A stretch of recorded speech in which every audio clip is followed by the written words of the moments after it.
In the beginning, there was silence. Not the empty silence of the void, but the pregnant quiet of potential. The breath-held moment before creation speaks its first word into darkness.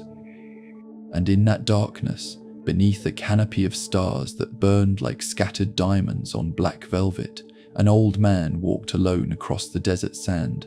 His name was Abraham, though he had been called other names in other times. The dust of Mesopotamia still clung to his sandals, and the memory of Ur's ziggurats lingered in his dreams like smoke from a dying fire. But tonight, as he lifted his weathered face to the infinite sky, he heard something that would echo through millennia, a voice that seemed to come from the stars themselves. "Look now toward heaven," the voice whispered, carried on wind that smelled of eternity, "and count the stars, if you are able to number them." Abraham's eyes, clouded with age, but bright with wonder, swept across the celestial dome. 10,000 points of light gazed back at him, each one a promise written in fire across the darkness. "So shall your descendants be." The old man fell to his knees then, not in submission, but in awe. The sand beneath his hands was cool and fine, grains countless as the stars above. "So numerous shall they be," the voice continued, "like the sand upon the seashore, which cannot be measured or numbered for multitude." This was the first covenant, not written on tablets of stone or sealed with wax and ribbon, but carved into the very fabric of creation itself, a promise made when the world was young and every horizon held the possibility of miracle.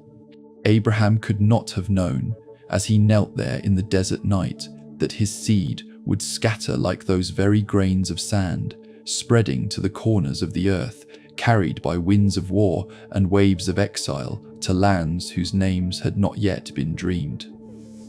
The years flowed like water through cupped hands. Isaac was born to laughter and grew in the shadow of his father's God. Upon Mount Moriah, knife raised high, Abraham learned that some sacrifices are too precious to be completed, that staying the hand can be as sacred as striking the blow. The ram caught in the thicket by its horns became a symbol of substitution, of mercy found in the most desperate hour. Isaac's son Jacob wrestled with angels in the darkness before dawn. At the ford of Jabbok, as morning stars faded into memory, the deceiver became Israel, he who strives with God.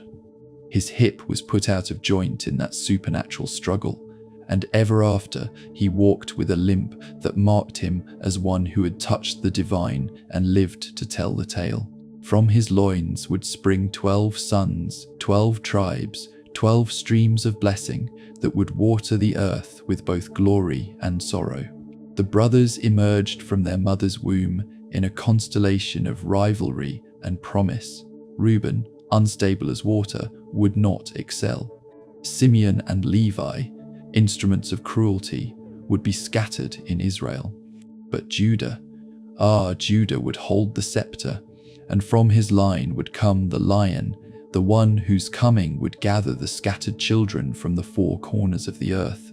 Joseph, the dreamer of dreams, wore his coat of many colors like a banner of destiny. His visions of sheaves and stars bowing down seemed like boyish fancy, until the day his brothers, driven by jealousy sharp as desert wind, sold him to passing merchants for 20 pieces of silver. The pit in which they cast him first became a prophecy of exile. The first displacement, the first scattering of the chosen seed. In Egypt, in the court of Pharaoh, Joseph interpreted dreams that saved nations. The 7 fat years and 7 lean years played out like a cosmic rhythm, feast and famine dancing to music only heaven could hear. When Jacob and his sons came down to Egypt seeking grain, they came seeking survival, but found something else entirely. The beginning of bondage, the forge in which a people would be shaped. The Nile ran wide and green through the land of Goshen. Palm trees swayed in evening breezes, that carried the scent of lotus blossoms and sacred ibis.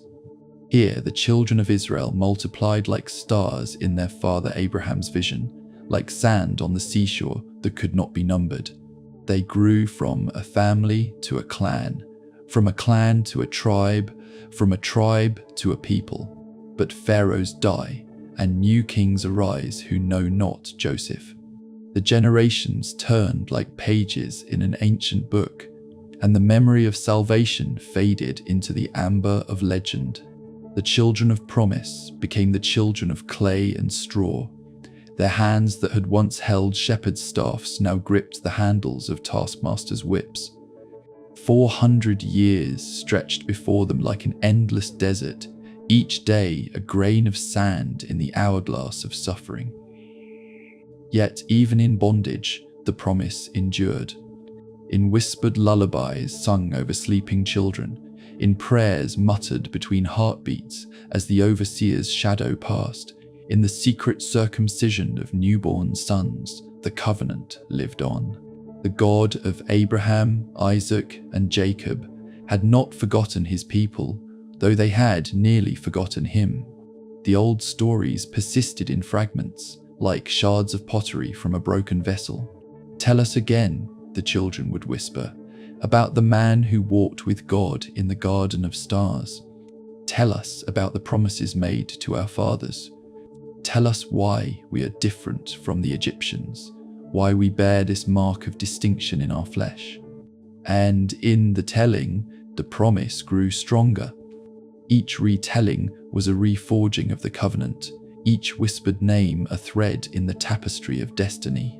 Abraham's blessing to Isaac, Isaac's blessing to Jacob, Jacob's blessing to his 12 sons.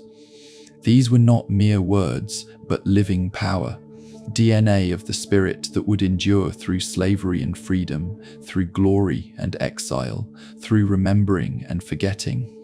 The stars wheeled overhead, the same stars that had witnessed Abraham's first encounter with the Eternal. The sand of Egypt mixed with the sand of Mesopotamia, but the promise remained unchanged. From this crucible of suffering would emerge not just a people, but a mystery. 12 tribes carrying within their very identity the seeds of both unity and division, of both home and exile. As night deepened over the land of Goshen, as Hebrew children dreamed dreams their Egyptian taskmasters could never understand, the stage was set for the greatest drama in human history. The covenant made under starlight would soon be tested in the fires of redemption. The last embers of cooking fires faded to ash, but the promise burned on, inextinguishable as the flame that would one day appear in a bush that would not be consumed, speaking the name that is above every name, preparing to break chains that had bound not just bodies but souls, ready to forge a nation in the wilderness of divine encounter.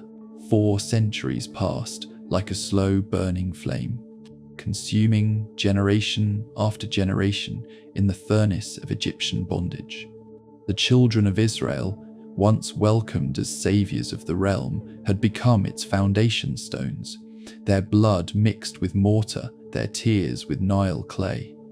The pyramids rose like geometric prayers to alien gods, each massive block lifted by Hebrew shoulders, each perfectly fitted stone a testament to their suffering. In the palace of Pharaoh, scribes recorded the daily count of bricks. The numbers were precise, methodical, merciless. 10,000 bricks per district, 20,000 for the store cities, countless millions for monuments to kings whose names would outlast their makers. But the scribes could not count the prayers whispered in the darkness, could not measure the weight of hope deferred, could not catalogue the tears that fell like rain upon ground that would not yield freedom. The Hebrews spoke now in the language of their oppressors, their children playing games with Egyptian names, their young men taking wives from among the daughters of the Nile. The God of their fathers had become a memory wrapped in legend, a story told by grandmothers whose own grandmothers had known different skies. Yet in the deepest chambers of their hearts, something waited. Something watched. Something remembered what Pharaoh's finest scholars had forgotten. Then came the day when Moses, prince of Egypt and son of Hebrew slaves, stood before a bush that burned without being consumed. The desert of Midian stretched around him like a sea of silence, broken only by the bleating of his father-in-law's sheep and the whisper of wind through thorny acacia. The mountain of God loomed above him, its peak crowned with clouds that seemed to pulse with inner light. Moses. The voice came from everywhere and nowhere, from the burning bush and from the depths of his own soul. Moses. "Here I am," he replied, and in those 3 words, the Hebrew language found its voice again, clean and sharp as desert air after rain. "Do not come near," the voice commanded. "Take off your sandals, for the place where you stand is holy ground. I am the God of your father, the God of Abraham, the God of Isaac, and the God of Jacob." Moses hid his face, for he was afraid to look upon God. But the voice continued, tender now as a mother's lullaby, fierce as a father's war cry. "I have surely seen the affliction of my people who are in Egypt, and have heard their cry because of their taskmasters. I know their sorrows, and I have come down to deliver them out of the hand of the Egyptians." The name came then, spoken like thunder made audible, like lightning-given voice. I-A-M, W-H-O-A-M. It was the name that cannot be spoken, the name that is all names and no name, the name that existed before words and will endure beyond silence. YHWH, the breath of being itself, the sound of existence breathing in and out, the first word and the last. Moses returned to Egypt carrying more than a staff that could become a serpent. He carried within him the concentrated power of 4 centuries of prayer, the accumulated weight of promises made under starlight to a wandering nomad in a land far away.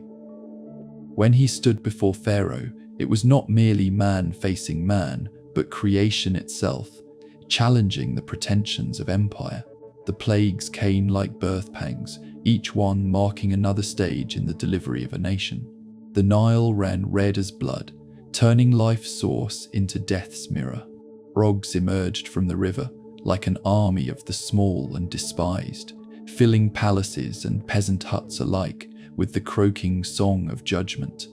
Gnats swarmed in clouds that darkened the sun, each tiny creature a messenger of the God who notices even sparrows when they fall. Flies followed, and disease struck the herds. Boils erupted on human flesh like flowers of pain. Hail fell from cloudless skies, ice in the land of eternal summer, crushing the flax and barley, but leaving the wheat and rye untouched. For the God of Israel was precise in his judgments, surgical in his mercies. Locusts came on the 8th wind, a moving carpet of appetite that devoured what the hail had spared.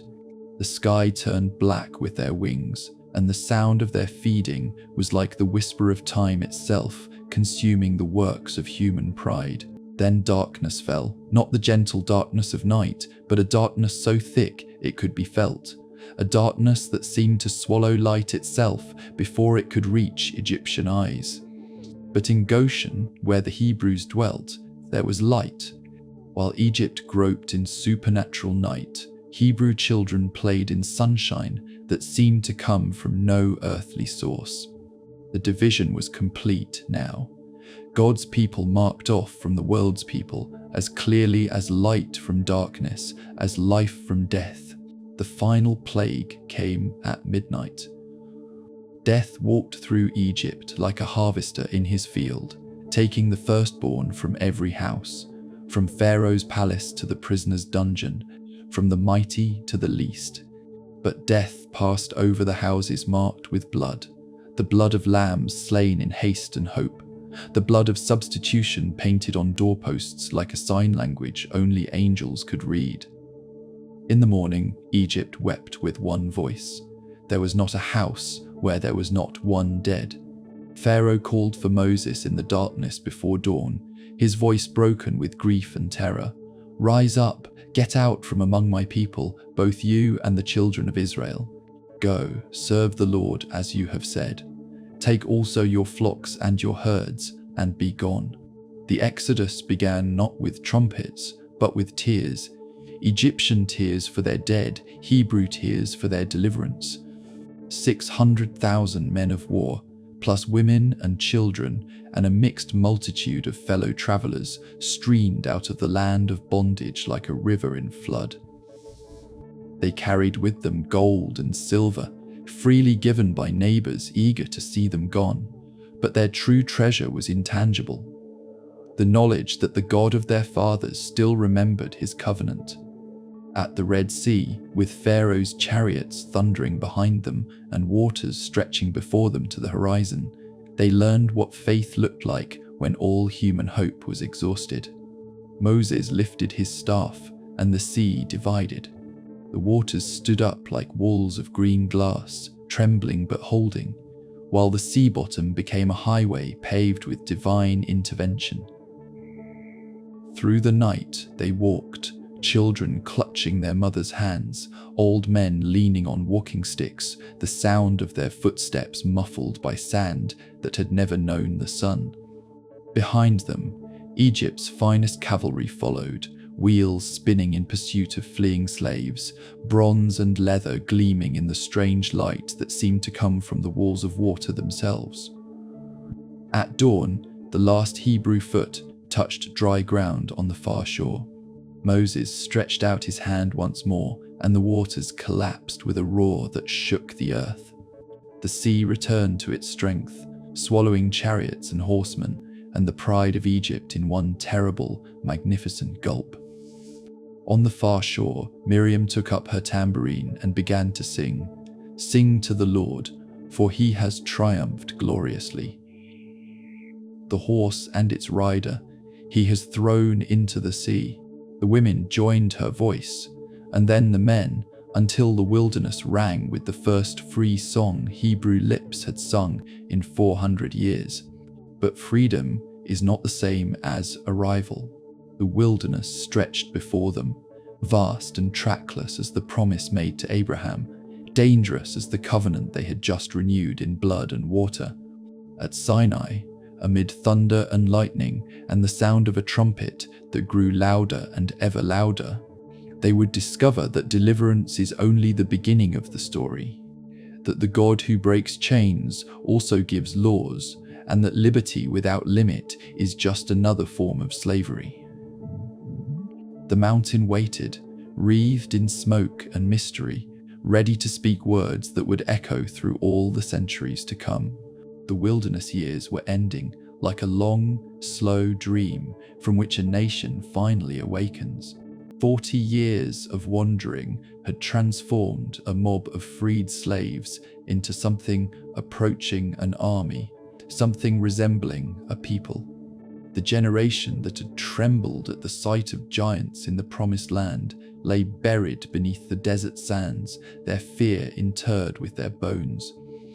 Their children, born to the rhythm of tabernacle worship and the daily miracle of manna, stood now on the threshold of inheritance.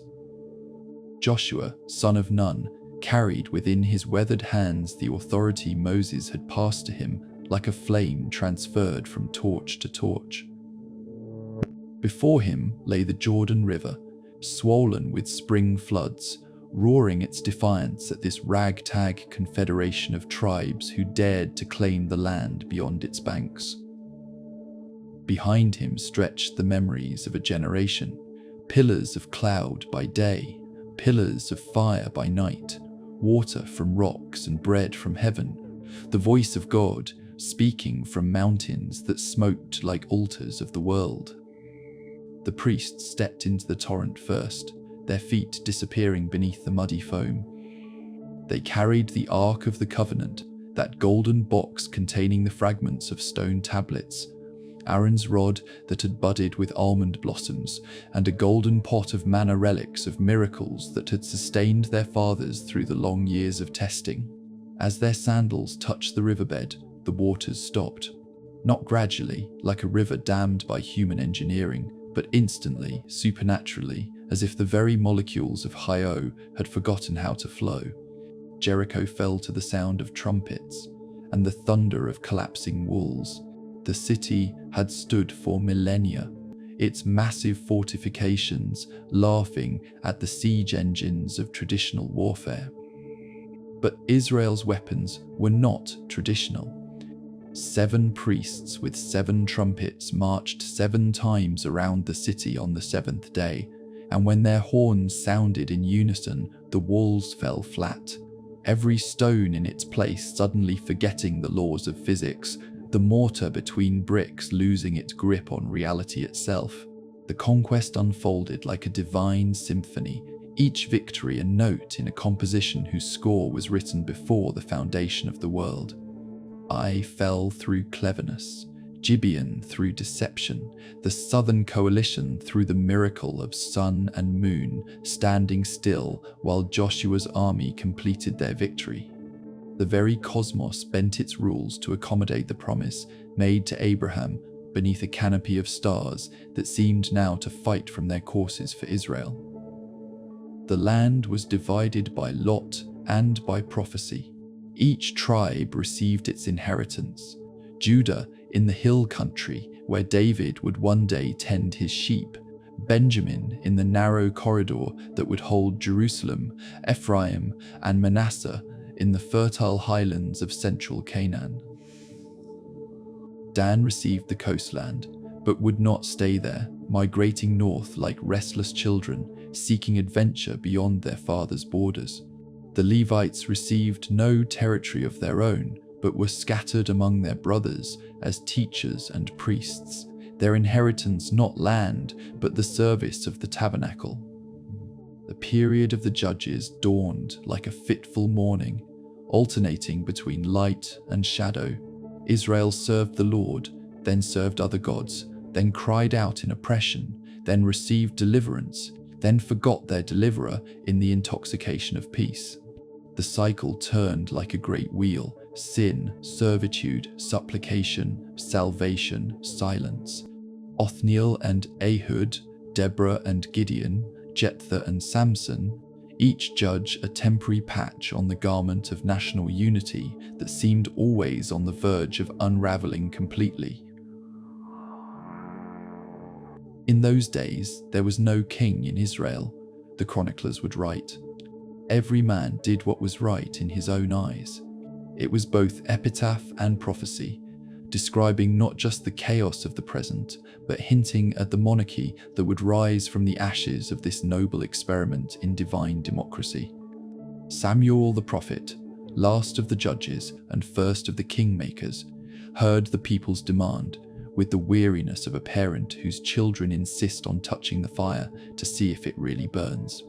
"Give us a king," they cried, "to judge us like all the nations." The request pierced his heart like a barbed arrow, for he knew they were not just rejecting his son's corrupt judging, but the very notion that God himself could be their sovereign. "They have not rejected you," the Lord consoled his servant, "but they have rejected me, that I should not reign over them." The divine voice carried infinite sadness, the grief of a father watching his children choose slavery over the wild freedom of divine kingship. Saul emerged from obscurity like a figure from legend, tall and handsome, searching for his father's lost donkeys and finding instead the crown of Israel. Samuel anointed him with oil in secret ceremony, and the Spirit of the Lord came upon him with power. For a brief, shining moment, it seemed the experiment might work. A king who sought God's counsel, a people united behind divinely appointed leadership. But Saul's glory proved as fragile as morning mist. Impatience at Gilgal, disobedience with the Amalekites, jealousy of a shepherd boy whose harp could soothe demons and whose sling could fell giants. The kingdom that had been promised to last forever began to crack at its very foundation, and the oil that had consecrated Israel's first king began to seek another vessel for its sacred power.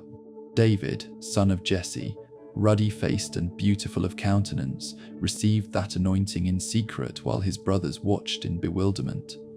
The same hands that would later pen psalms first learned their skill guiding sheep through dangerous valleys. The same voice that would command armies first practiced its authority calling strayed lambs back to the fold. The same heart that would beat with royal ambition first learned to trust in the God who could make a brook-smooth stone fly straight and true to find the one unarmored spot on a giant's forehead. Goliath of Gath fell like a toppled tower, and Israel's future fell into focus.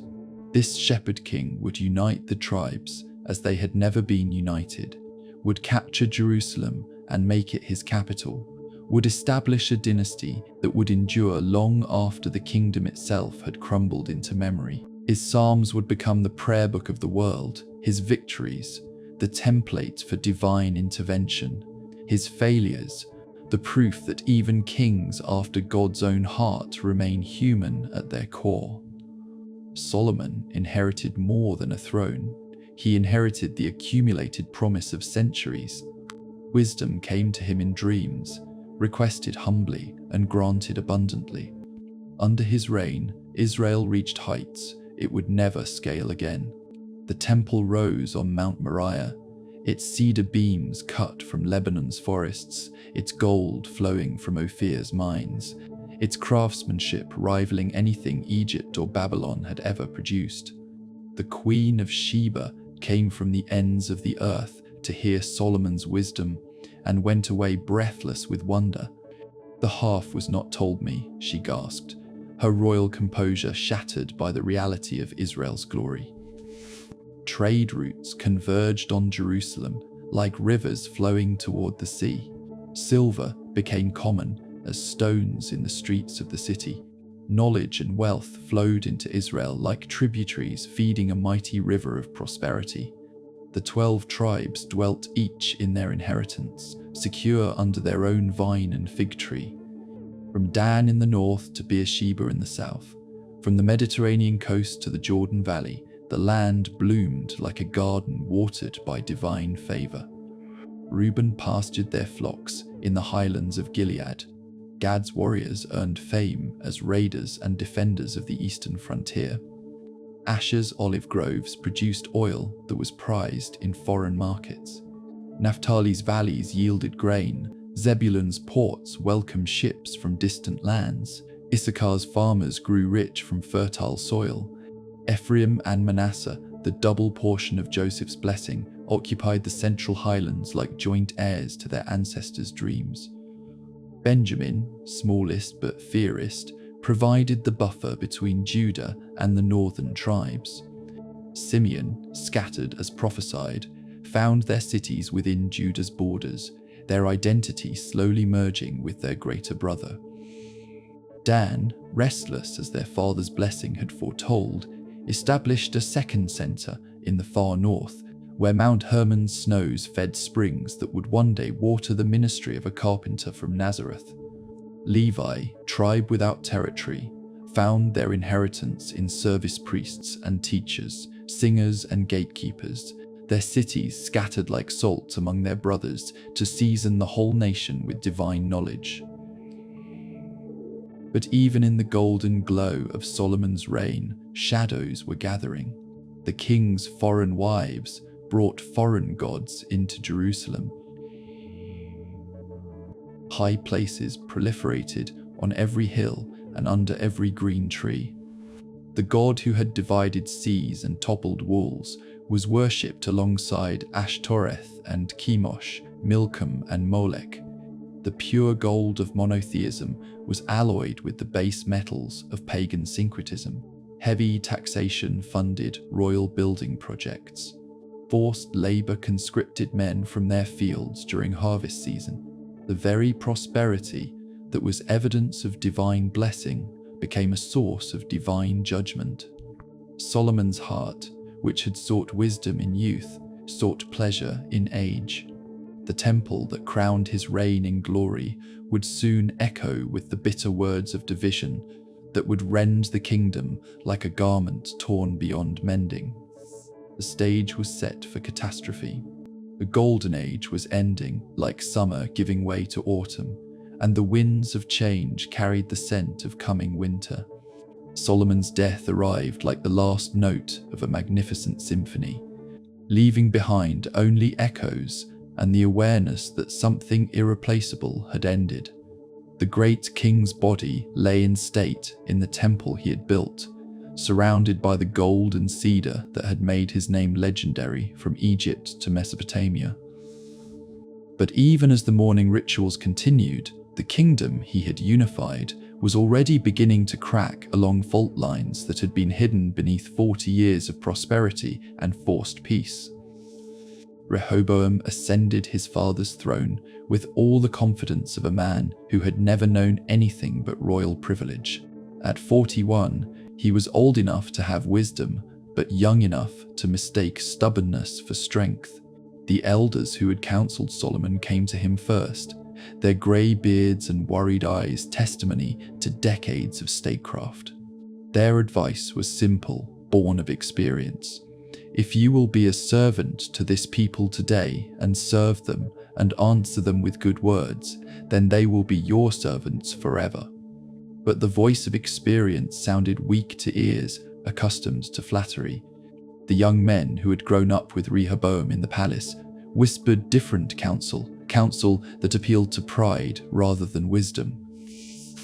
"My little finger shall be thicker than my father's waist," the new king would boast. "My father chastised you with whips, but I will chastise you with scorpions." At Shechem, where Abraham had first built an altar in the Promised Land, where Jacob's sons had once avenged their sister's honor, where Joshua had renewed the covenant before his death, the 10 northern tribes gathered to make or break a kingdom. The very stones of that ancient place seemed to hold their breath as Rehoboam arrived to receive their homage or face their rebellion. Jeroboam, son of Nebat, stood among the tribal representatives like a sword unsheathed. He had fled to Egypt years before when Solomon sought his life, warned by the prophet Ahijah that he would one day rule 10 tribes of Israel. Now, with Solomon dead and his son's intentions clear, Jeroboam had returned to collect the promise made through prophetic word and divine decree. "Your father made our yoke heavy," the northern tribes petitioned through their spokesman. "Now therefore lighten the hard service of your father and his heavy yoke that he put on us, and we will serve you."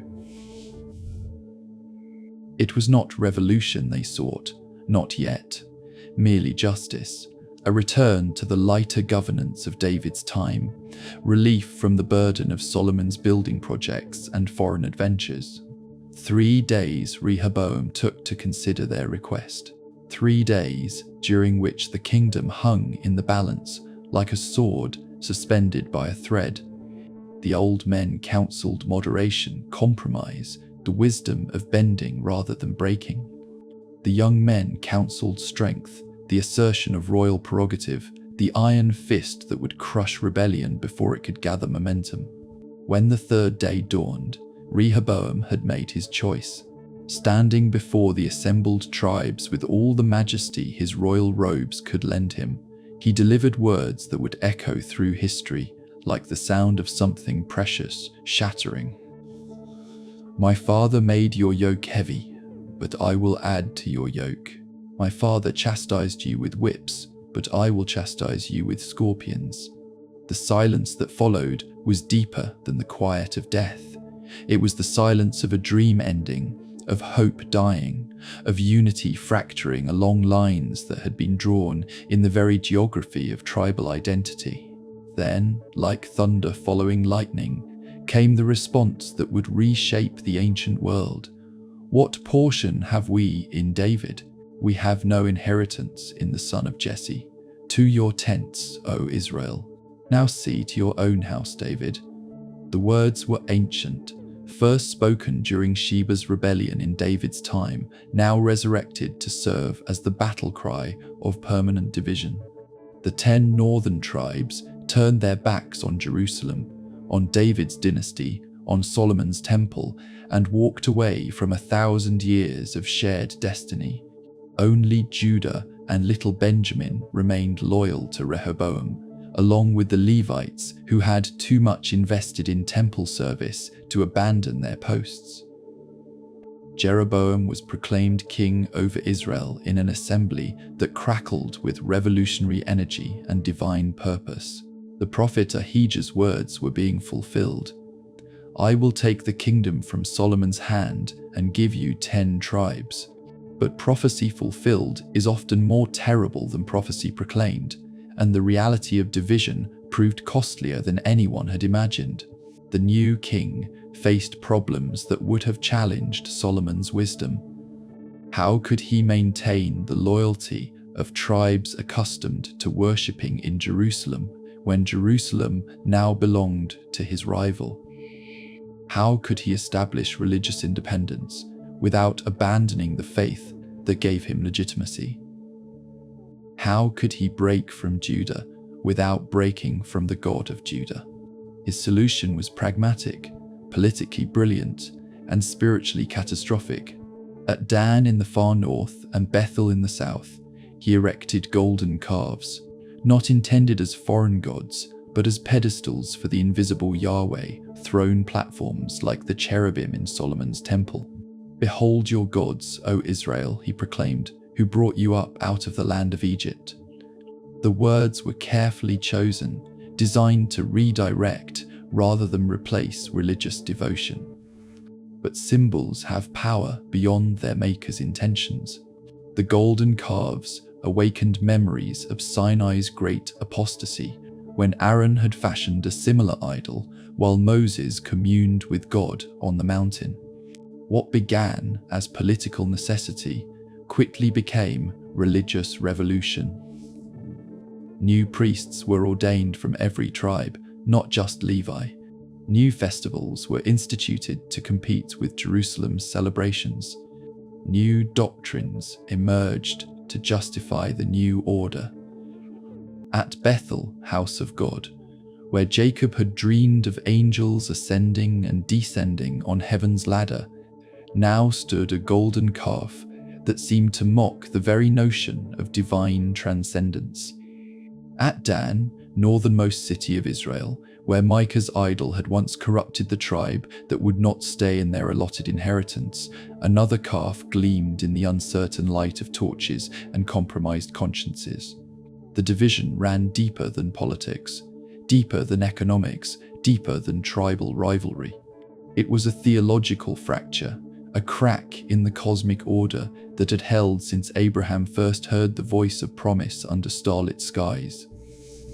The people who had been chosen to be a light to the nations now flickered like a candle flame split by wind, casting uncertain shadows instead of steady illumination. In Jerusalem, Rehoboam prepared for war. His army was smaller now, but perhaps more unified, bound together by loyalty to David's house and Solomon's temple. The gold shields that had adorned the palace gleamed like captured sunlight, and the bronze serpent Moses had made in the wilderness still hung in its place of honor, a reminder of divine power to heal and to judge. But war would not come immediately. Another voice spoke from heaven through the prophet Shemaiah, forbidding brother to fight against brother in what would surely be a war of unprecedented destruction.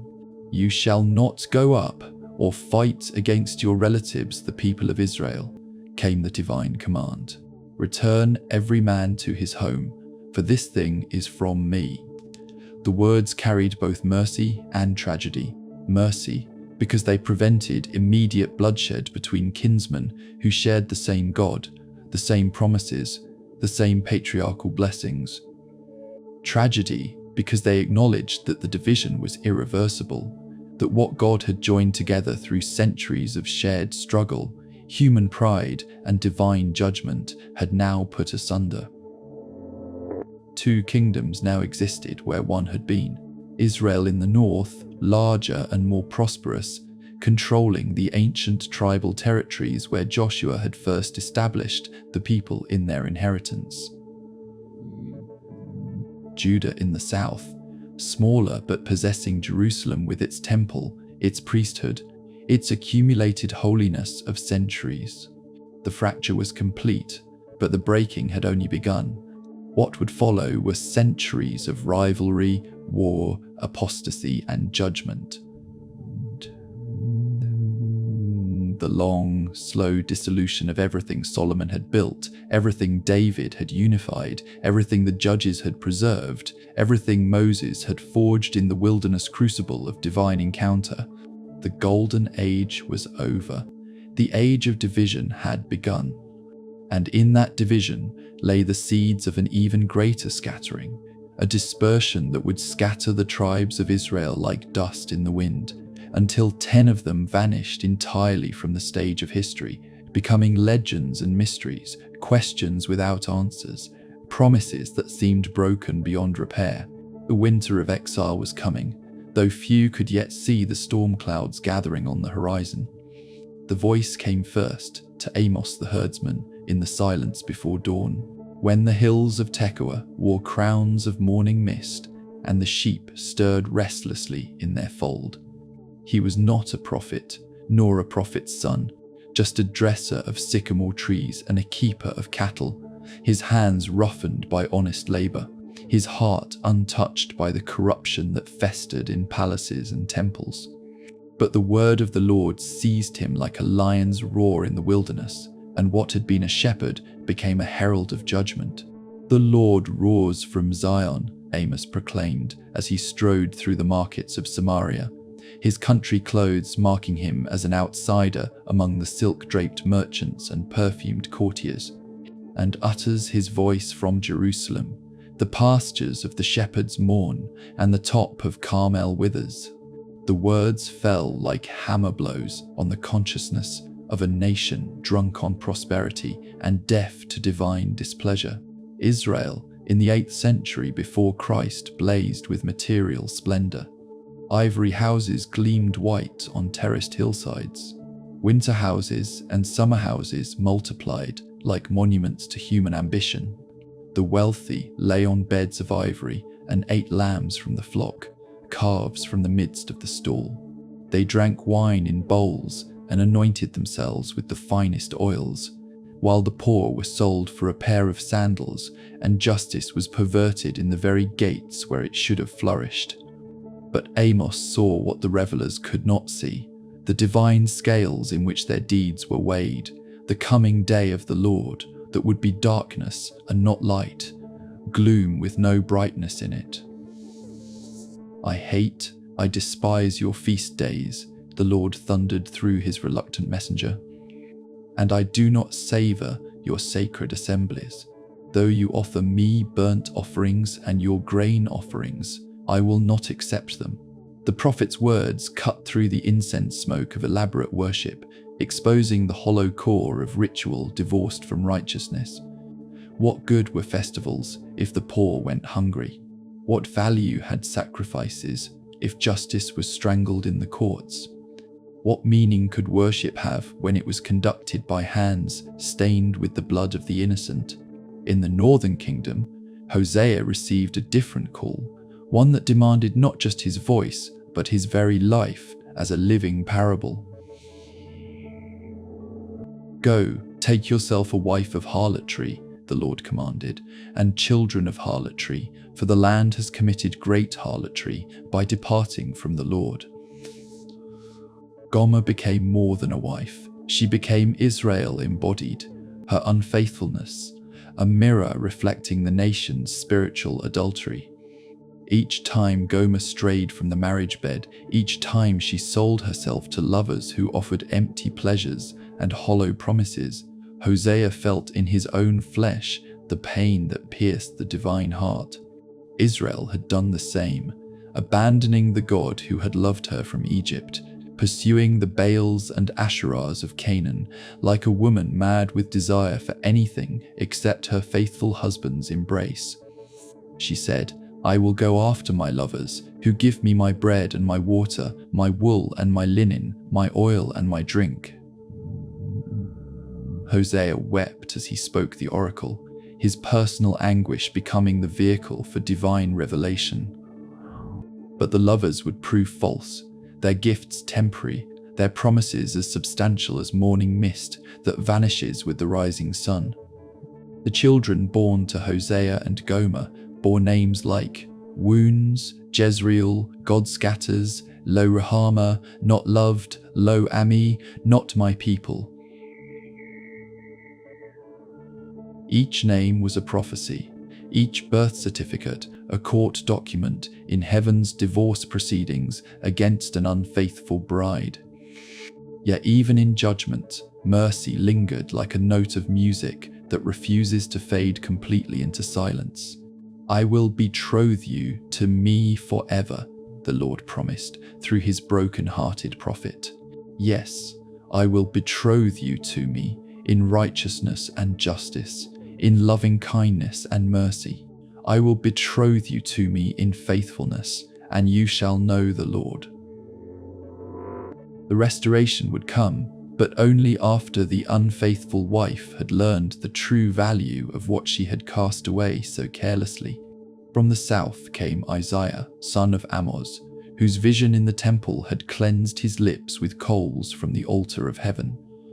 He had seen the Lord sitting on a throne, high and lifted up, surrounded by seraphim whose voices shook the foundations of the temple as they cried, "Holy, holy, holy is the Lord of hosts. The whole earth is full of his glory."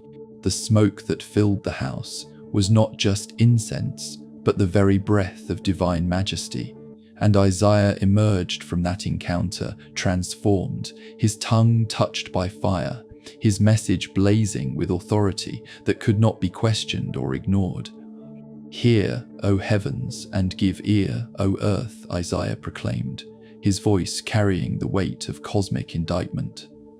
"For the Lord has spoken, I have nourished and brought up children, and they have rebelled against me. The ox knows its owner, and the donkey its master's crib. But Israel does not know, my people do not consider." The imagery cut to the heart of the matter. A people more senseless than cattle, more ignorant than the beasts of the field, who at least recognized the hand that fed them. The holy city had become a harlot. The faithful city had become filled with murderers. Silver had become dross, wine mixed with water, princes companions of thieves who loved bribes and followed after rewards. Yet even Isaiah's messages of judgment carried undertones of hope, glimpses of a future when the mountain of the Lord's house would be established as the highest of the mountains, when nations would beat their swords into plowshares and learn war no more. The remnant doctrine took shape in his prophecies. Not all would perish, not all would be lost. A tenth would remain, like a tree whose stump survives the woodsman's axe, ready to sprout again when the season of judgment had passed. The writing appeared on palace walls in letters that seemed to burn themselves into stone and consciousness alike. Belshazzar's feast might belong to a later generation, but the handwriting of divine displeasure was already appearing to those with eyes to see it. Wealth concentrated in fewer hands, while poverty spread like a plague among the masses. Foreign alliances multiplied as trust in the God of Israel diminished. The high places proliferated like mushrooms after rain, each one a monument to spiritual compromise and theological confusion. Child sacrifice crept back into religious practice, first among the pagans who had never left the land, then among Israelites who found Molech's demands less taxing than Yahweh's moral requirements. The valley of Hinnom echoed with screams that pierced heaven itself, innocent blood crying out for vengeance from ground that had been consecrated to become the promised inheritance of Abraham's seed.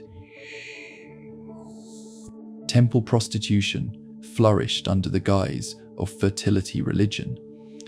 Sacred groves became theatres of sacred obscenity.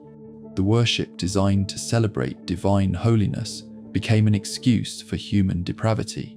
What had begun as political independence from Jerusalem's temple had become spiritual independence from Jerusalem's God. The prophets wept as they prophesied, their tears mixing with their words until judgment and mercy became impossible to separate. They spoke of cities left without inhabitants, of houses without people, of a land utterly desolate. They foresaw enemies coming from the north, like a cloud covering the earth, their horses swifter than eagles, their hearts as hard as stone. To whom shall I speak and give warning that they may hear? Jeremiah would later cry, his anguish echoing the earlier prophet's frustration. Indeed, their ear is uncircumcised, and they cannot give heed. Behold, the word of the Lord is a reproach to them. They have no delight in it. The word fell like seed, on ground too hard to receive it, like rain on soil too parched to absorb it. The people had ears but could not hear, eyes but could not see.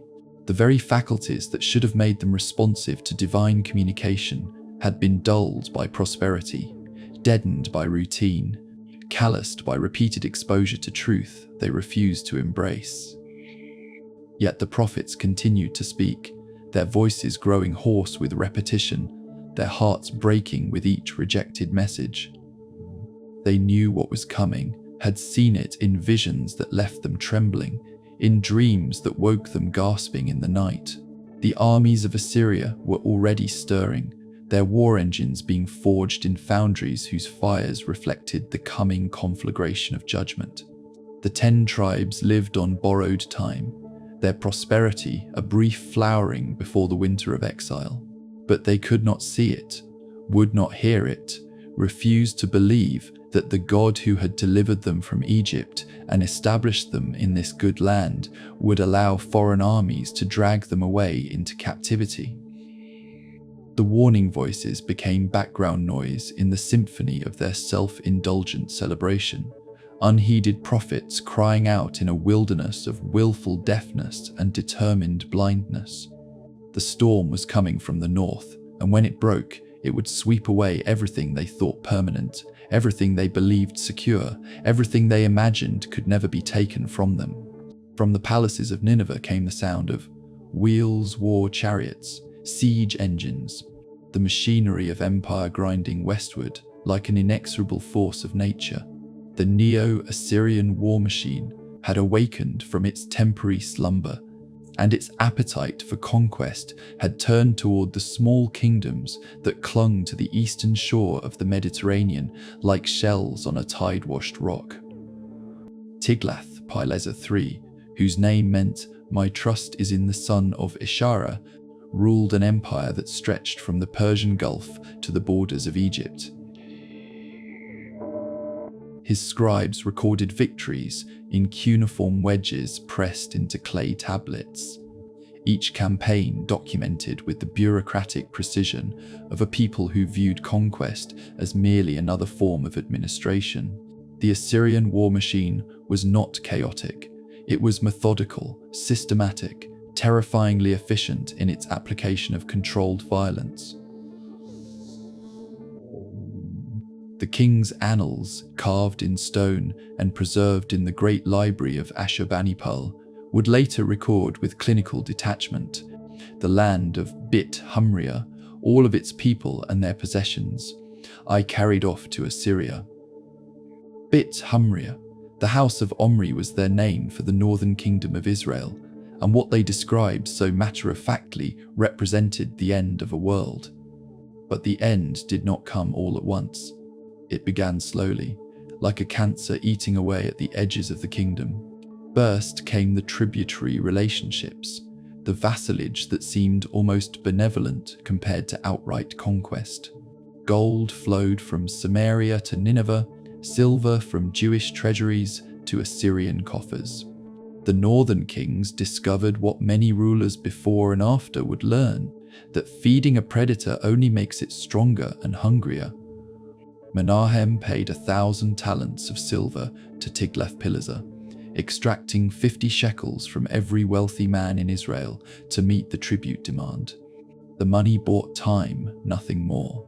A brief reprieve in which the kingdom could pretend that accommodation was possible, that the tiger could be appeased with meat and would eventually go away satisfied.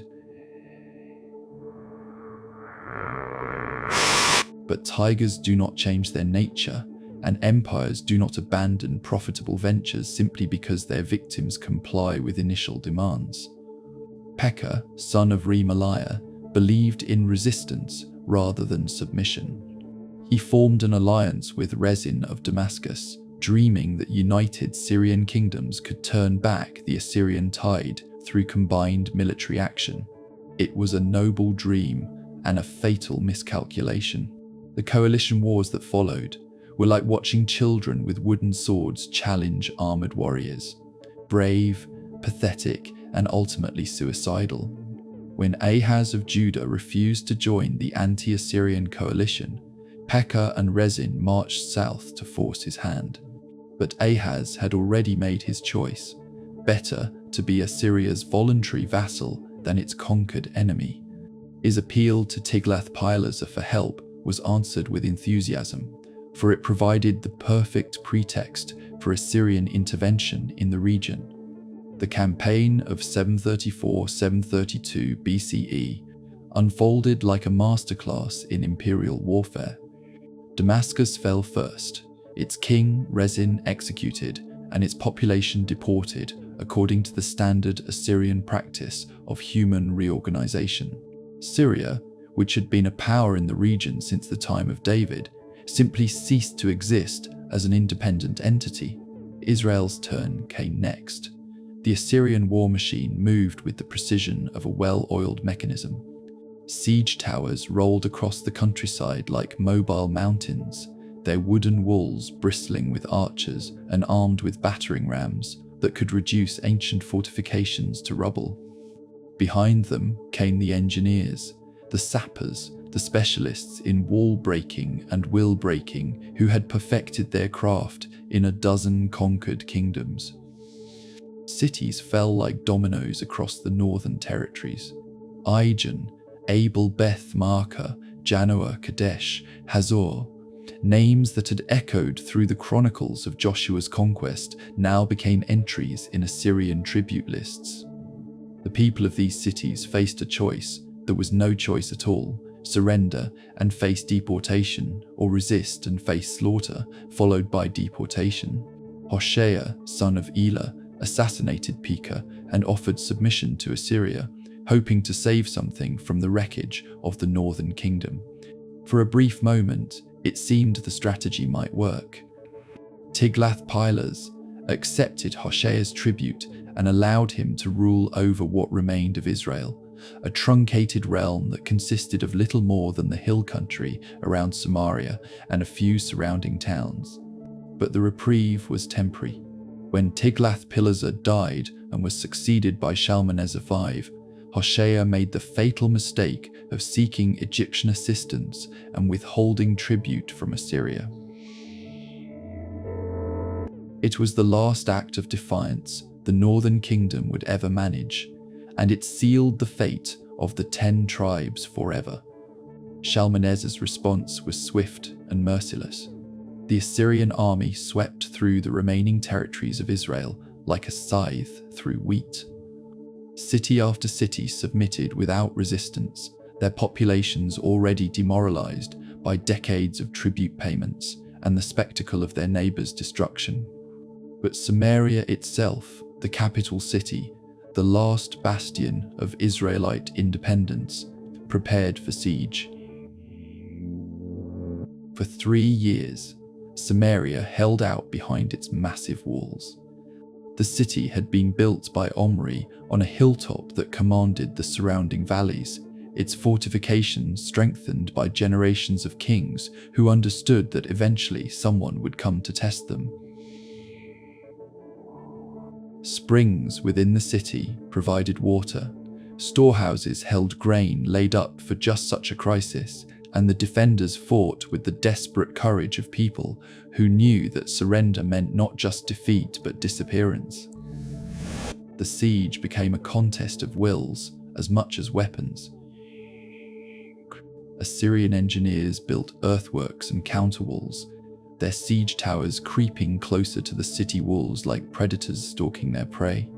Catapults hurled stones and fire into the city, while defenders rained arrows and boiling oil down upon the besiegers. The dead piled up on both sides, but the Assyrians had reserves, while the defenders had only what lay within the walls. Inside Samaria, conditions deteriorated with each passing month. Food grew scarce, then rare, then non-existent. The wealthy ate their horses, the poor ate grass and leather, and eventually some ate things that should not be spoken of.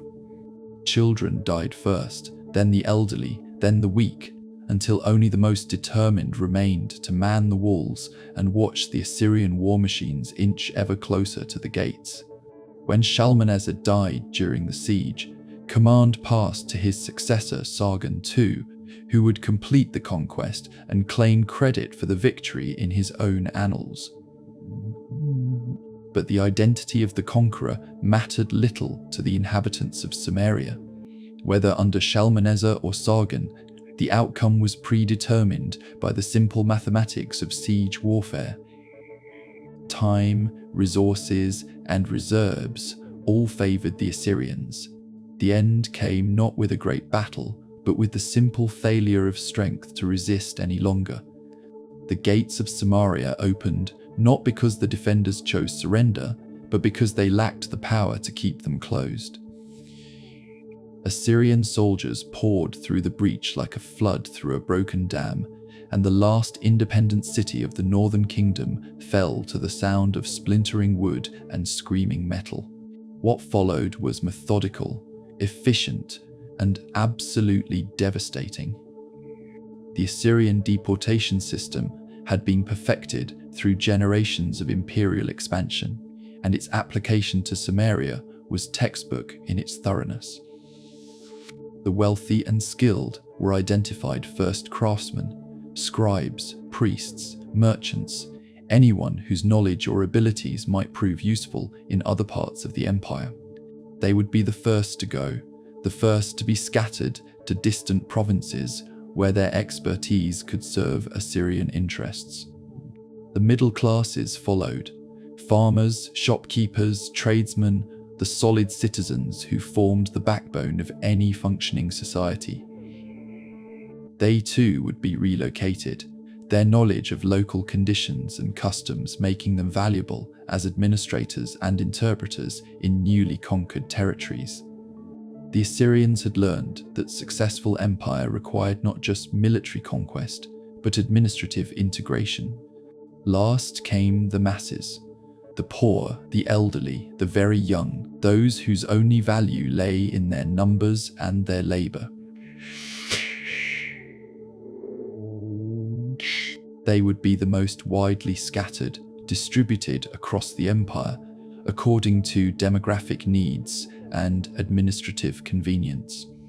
Some would go to Media, others to Mesopotamia, still others to regions whose names were not yet recorded in any language the deportees could understand. The process was not random but carefully planned. Families were deliberately separated to prevent the formation of cohesive resistance groups. Tribal structures were systematically dismantled, their leadership eliminated or co-opted. Languages were suppressed in favor of Aramaic, the empire's administrative tongue. Religious practices were either forbidden or syncretized with local cults, their distinctive features gradually eroded through official discouragement and social pressure. Children adapted first, as children always do. Within a generation, young Israelites in Media or Mesopotamia were speaking Aramaic as their native tongue, worshipping local gods alongside their father's God, marrying into local families that had never heard of Jerusalem or Abraham or the promises made under starlit skies. The old stories persisted for a while in whispered fragments, but each retelling lost details, each generation remembered less. The 10 tribes, Reuben and Gad, Asher and Naphtali, Dan and Zebulun, Issachar and Simeon, Ephraim and Manasseh, scattered like seeds on the wind. Some fell on good ground and took root in new identities, their children becoming Assyrians or Babylonians or Medes with only faint memories of their origins. Others fell on rocky ground and preserved their distinctiveness for a few generations before finally succumbing to the universal solvent of time and distance and intermarriage. In Samaria itself, the Assyrians imported populations from other conquered territories. Babylonians, Elamites, Arabs, peoples whose own stories of displacement mirrored those of the departing Israelites. These newcomers intermarried with the few Israelites who had been allowed to remain, creating a mixed population that would later be known as Samaritans, despised by pure-blooded Jews, but possessing their own legitimate claim to descent from the northern tribes. The great scattering had begun, the dispersion that would transform 10 tribes into a mystery, a legend, a question that would echo through centuries. Archaeological excavations would later reveal the speed and thoroughness of the Assyrian deportation cities, abandoned so quickly that cooking pots were left on cold hearths, so completely that wind-blown sand filled the empty streets within a generation.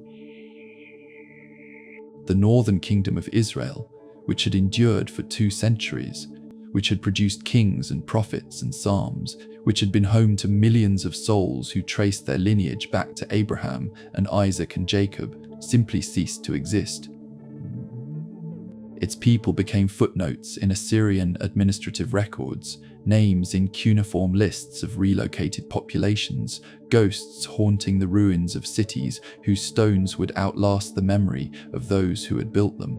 The cuneiform tablets of Sargon II recorded the victory with administrative precision. I besieged and conquered Samaria, led away as booty 290 inhabitants of it. 27,290 human beings, each one a world of memory and hope and fear, reduced to a single line in an imperial accounting ledger. But behind that sterile statistic lay stories of unimaginable loss. Families torn apart at spear point, children crying for mothers they would never see again, elders dying of heartbreak on forced marches to lands whose names they could not pronounce. The Assyrian system of population transfer was not random cruelty, but calculated policy, refined through centuries of imperial expansion into a science of cultural destruction. The goal was not mere conquest, but transformation, the complete elimination of local identity, the thorough mixing of populations until resistance became impossible and rebellion unthinkable. It was ethnic cleansing on a scale that would not be seen again until the 20th century, and it was carried out with bureaucratic efficiency that would have impressed modern totalitarian states. The deportees from Samaria were scattered according to imperial need and administrative convenience. Some were settled in the cities of the Medes, in what is now northwestern Iran, where they would learn to speak the language of Zoroaster and bow before the fire altars of Ahura Mazda. Others were taken to Halar and Habor, Assyrian administrative centers in Upper Mesopotamia, where the rivers Tigris and Euphrates flowed through lands that Abraham had known as a young man in Ur of the Chaldees. Still others found themselves in the newest Assyrian territories, frontier regions where their agricultural skills and knowledge of irrigation could be put to immediate use.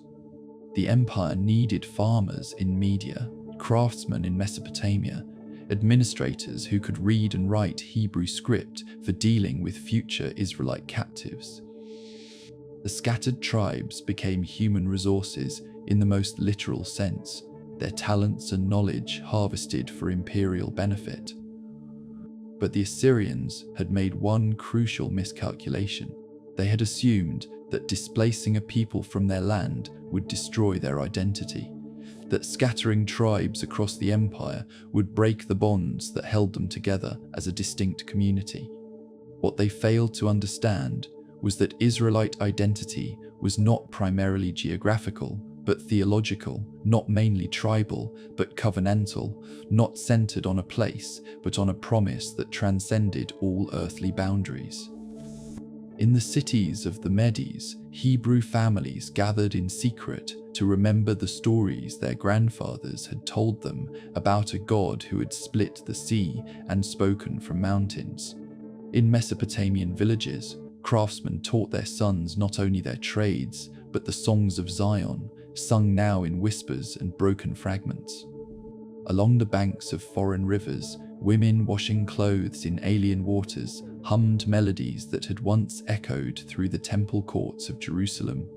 The process of assimilation was gradual but relentless. Children born in captivity learned Aramaic before Hebrew, grew up with Assyrian customs, married into local families that had never heard of the covenant made with Abraham. The distinctly Israelite names that appear in Assyrian administrative records, Hananiah, Azariah, Michael, names that invoke the God of Israel, gradually give way to Babylonian and Persian forms as the generations pass. Yet something persisted. Archaeologists digging in Mesopotamian sites have uncovered personal seals bearing Hebrew names and Israelite symbols, lions that recall the tribe of Judah, eagles that might represent Dan, grapes that speak of the promised land's abundance. These tiny artifacts suggest that, even centuries after the deportation, some families maintained awareness of their origins, some memory of what they had lost. The phenomenon was not unique to the Assyrian deportations. Throughout the ancient Near East, displaced populations faced similar pressures to assimilate or disappear. But the Israelites possessed something that made them different from other conquered peoples. A religious system that was portable, a God who was not tied to any particular shrine or territory, a set of practices that could be maintained even in exile. Circumcision required no temple, no priesthood, no elaborate ritual apparatus, only a knife and the determination to mark one's sons as heirs to an ancient promise. The Sabbath needed no special location, no costly sacrifices, no professional intermediaries, simply the decision to cease work on the seventh day and remember that the Creator had rested after making the world.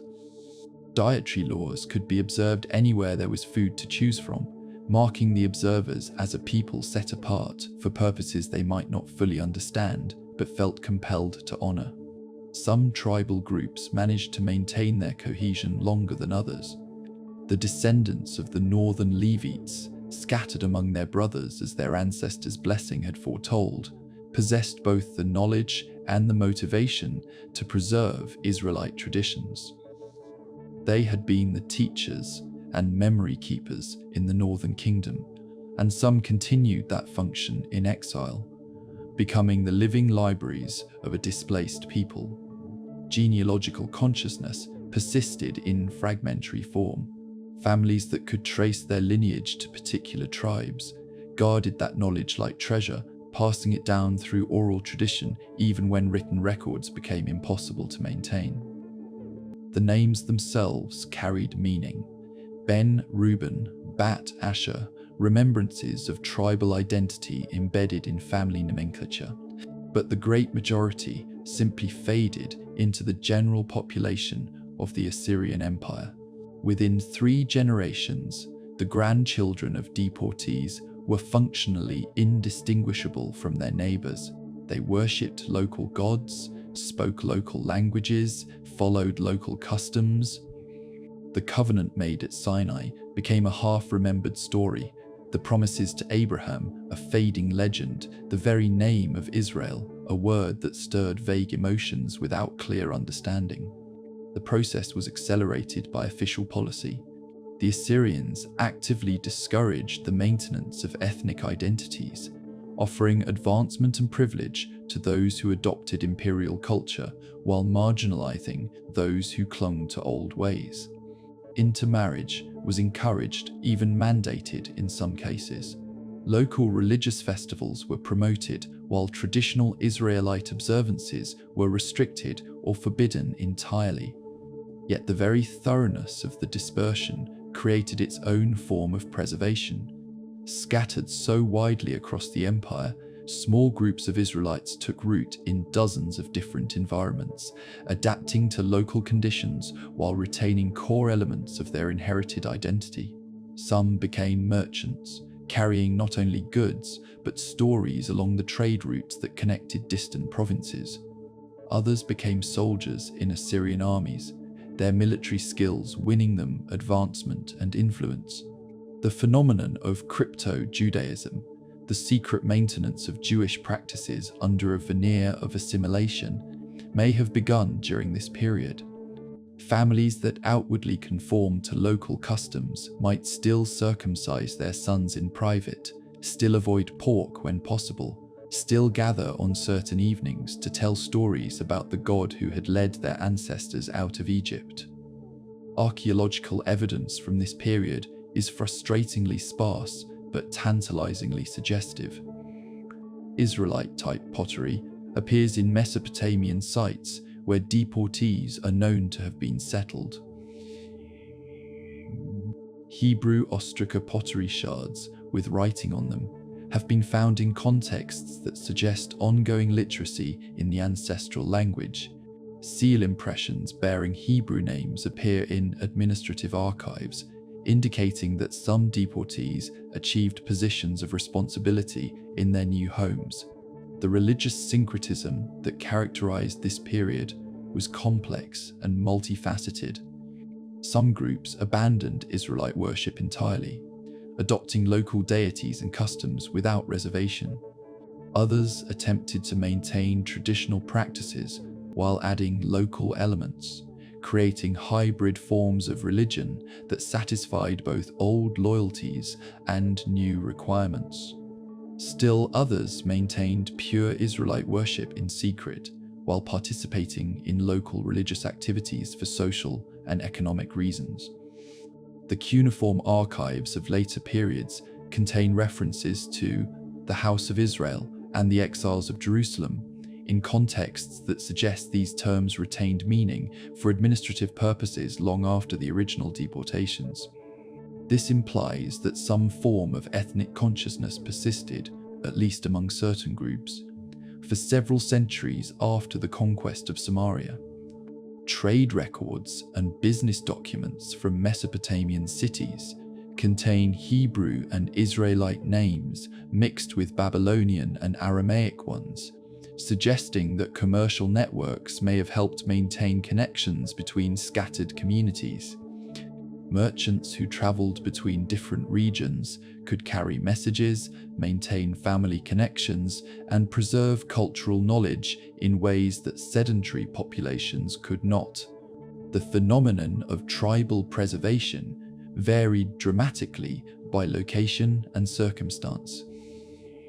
Communities settled in mountainous regions or frontier areas, where central authority was weak and local autonomy high, had better chances of maintaining distinctness than those placed in major urban centers where assimilation pressures were intense. Groups that arrived as intact family units had advantages over individuals scattered randomly among foreign populations. Some deportees rose to prominence in their new homes, achieving positions in government, military, or commerce that gave them influence and resources. These successful individuals faced particularly acute identity challenges. The higher they rose in foreign systems, the greater the pressure to abandon old loyalties and embrace new ones completely. The mystery of the lost tribes began here, in these scattered communities, struggling to maintain memory and meaning across impossible distances and insuperable obstacles. Some succeeded for a time, preserving elements of Israelite identity for generations, before finally succumbing to the inexorable pressure of assimilation. Others disappeared almost immediately, their children and grandchildren becoming indistinguishable from their neighbors within a few decades. But the very completeness of their scattering meant that traces of their passage would persist in unexpected places, surfacing centuries or millennia later in genetic studies, linguistic survivals, cultural practices, and religious traditions that bore mysterious resemblances to ancient Israelite forms. The Great Diaspora had begun, and its consequences would echo through history in ways that not even Assyrian record keepers could have imagined. In distant Mesopotamian cities, as cooking fires were banked for the night, and children were put to bed with lullabies in languages their great-grandparents had never heard, the scattered seed of Israel lay dormant in foreign soil, waiting for seasons and circumstances that might yet allow it to sprout again. In the shadow of Jerusalem's walls, long after the northern kingdom had become a memory wrapped in legend, scribes dipped their reed pens in lamp-black ink and pondered the mystery of the vanished tribes. The book they called Second Esdras, written in the dying years of the Second Temple period, contained a passage that would echo through centuries of speculation. These are the 10 tribes which were carried away prisoners out of their own land in the time of Osea the king, whom Shalmaneser the king of Assyria led away captive. And he carried them over the waters, and so came they into another land. But the text did not stop with historical recitation. It continued with details that seemed to come from some hidden source, some preserved tradition that had survived the centuries of silence. But they took this counsel among themselves that they would leave the multitude of the heathen and go forth into a further country where never mankind dwelt, that they might there keep their statutes which they never kept in their own land. The river Sambation appears in this account like a mythical boundary between the known world and the realm of legend. Beyond its waters, according to the chronicler, the 10 tribes had established a kingdom of their own, pure and hidden, waiting for the end of days when they would return to join their brothers in the restoration of all Israel.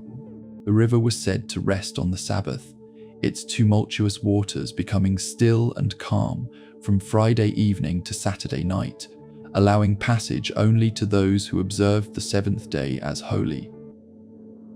Josephus, the Jewish historian who had witnessed the destruction of the Second Temple and carried the memories of a vanished world into Roman exile, wrote with the authority of one who claimed access to ancient sources. The 10 tribes are beyond Euphrates till now, and are an immense multitude and not to be estimated by numbers. His words, penned in the 1st century of the Common Era, carried the weight of apparent certainty, as if the location of the lost tribes was common knowledge among educated Jews of his generation. But Josephus provided no details of how he knew this, no description of contact or communication with these distant communities. His assertion hung in the air like incense smoke, substantial enough to be seen, but too insubstantial to be grasped. Was he reporting genuine tradition or educated speculation? Were there actually intact communities beyond the Euphrates?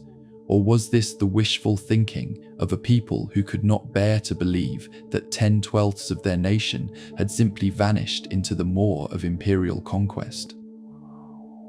The Talmudic sages, those master dialecticians who could find profound meaning in the placement of a single letter, devoted considerable attention to the question of the lost tribe's fate and future. In Tractate Sanhedrin, They debated whether the tribes would return at all, whether their exile was permanent punishment for persistent rebellion, whether God's mercy was sufficient to overcome even the most complete apostasy. Rabbi Akiva, that fierce champion of human dignity who would die in Roman torture chambers rather than abandon his faith, declared that the 10 tribes would never return, that their rejection of divine sovereignty had placed them permanently beyond the reach of restoration. But Rabbi Eliezer disagreed, arguing that just as a day has its evening and its morning, so Israel's exile would have its ending, and the scattered children would eventually find their way home. The disagreement was more than academic. It touched the fundamental question of divine justice and mercy, of human possibility and divine faithfulness. If the 10 tribes could be lost forever, what did that say about the permanence of God's promises? If their rebellion could place them beyond redemption, what hope remained for the rest of Israel, who had also known exile and displacement? Medieval Jewish travelers began to report encounters with communities that claimed descent from the lost tribes. Benjamin of Tudela, that indefatigable wanderer who journeyed from Spain to the borders of China in the 12th century, wrote of meeting descendants of Dan and Asher in the mountains beyond Persia, of finding children of Naphtali in the land of the Khazars, of hearing reports of Reuben and Gad dwelling beyond the river Gozan in independence and prosperity. His accounts read like a catalogue of hope fulfilled. Each claimed encounter evidence that the promises made to Abraham had not been forgotten, that the God who scattered was also the God who would gather. Yet the very profusion of claims raised questions about their reliability. Were these genuine discoveries or projected longings? Were the communities he described actual descendants of the northern tribes, or local populations whose customs happened to resemble Jewish practices? The kingdom of the Khazars presented a particularly intriguing case. This Turkic people, dwelling between the Volga and the Don, had converted to Judaism en masse in the 8th century, creating a Jewish kingdom in the steppes of southern Russia. Their rulers claimed descent from the 10 tribes, and their adoption of Judaism was explained as a return to ancestral faith rather than a new conversion.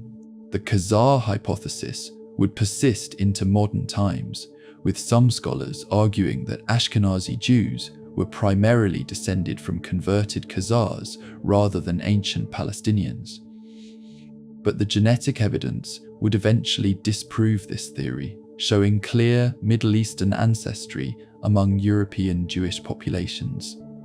Still, the very existence of the Khazar kingdom demonstrated that the idea of the lost tribe's survival was compelling enough to reshape the identity of entire peoples. Islamic sources added their own layer to the mystery.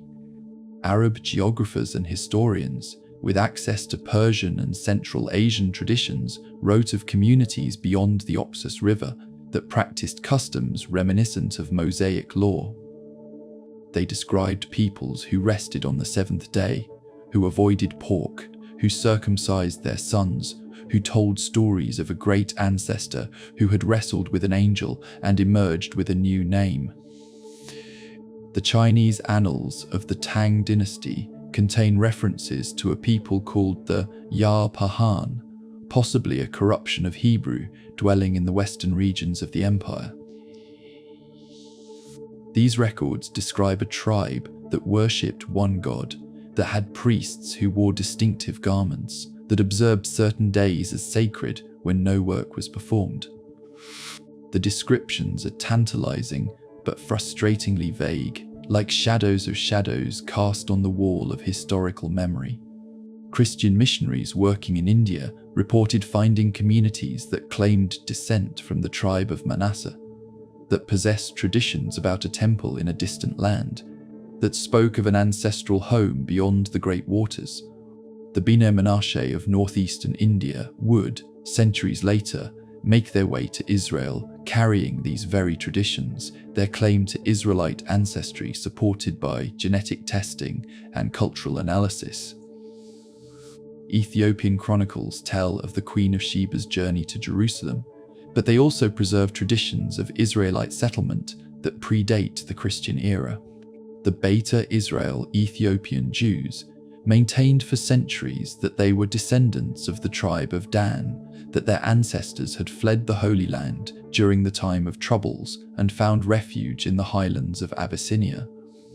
Their religious practices, isolated from mainstream Judaism for millennia, preserved elements that seemed to reflect Second Temple period observance.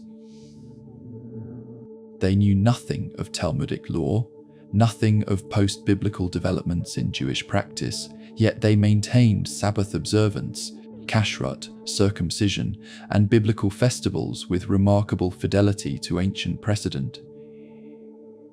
The very diversity of these claims, from the Caucasus to China, from Russia to Ethiopia, from India to the Americas, suggested either that the lost tribes had indeed been scattered to the ends of the earth, or that the human need to find meaning and connection in ancestry was strong enough to create these traditions where none had existed before.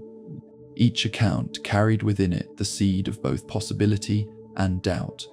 The customs described were often reminiscent of Jewish practice, but never identical to it. The genetic markers were sometimes suggestive, but never conclusive. The historical documentation was frequently impressive, but always incomplete. What remained clear was that the question of the lost tribes had captured imaginations across cultures and centuries, that the very incompleteness of the historical record left room for hope and speculation to flourish. In synagogues and monasteries, in the courts of kings and the tents of nomads, people told stories about the children of Israel who had vanished beyond the horizon, carrying with them the promise that one day the scattered would be gathered, the lost would be found, and the people of the covenant would be complete again under the banner of their father's God. The search for the lost tribes became itself a form of religious practice, a way of affirming faith in divine promises that seemed impossible to fulfill. Each reported sighting, each claimed encounter, each fragment of evidence was treasured like a precious stone, polished by retelling until it gleamed with the luster of hope transformed into certainty. Yet doubt remained, persistent as a shadow that follows the seeker. Were these communities genuinely descended from the ancient tribes, or were they peoples who had adopted Jewish customs through contact, conversion, or convergent development? Did the similarities in practice reflect common ancestry, or merely the limited ways in which monotheistic religion could express itself in human culture? The medieval mind, less concerned with historical verification than with theological meaning, found in these accounts confirmation of divine faithfulness. If God had promised to preserve Israel, then Israel must be preserved somewhere, somehow, even if hidden from ordinary sight. The lost tribes became a metaphor for divine fidelity, a proof text written in human geography rather than scriptural verses. As the medieval period gave way to the age of exploration, the search for the lost tribes would expand beyond the known world into realms that existed only in imagination and hope. The mystery that had begun with Assyrian deportation records would blossom into a global phenomenon, touching every continent and culture where Jewish travelers carried their questions and their longing for completeness in an incomplete world. When Christopher Columbus stepped onto the shores of the New World in 1492, he carried with him more than the ambitions of Spanish monarchy and the dream of westward passage to the Indies. In his sea chest lay a Hebrew grammar, its pages salt-stained from Atlantic spray, and in his mind burned the conviction that somewhere beyond the western horizon lay the descendants of ancient Israel, scattered by divine judgment but preserved by divine mercy until the time of their restoration. The admiral of the ocean sea was not alone in this belief. The Europe from which he sailed was alive with messianic speculation, apocalyptic calculation, and the fervent hope that the approaching year 1500 would usher in the end of days and the restoration of all things.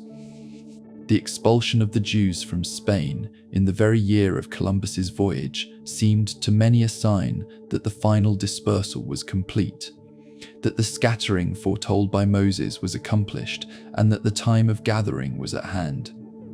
When Columbus encountered the indigenous peoples of the Caribbean, their copper skin and dark hair suggested to him the physiognomy of Sephardic Jews.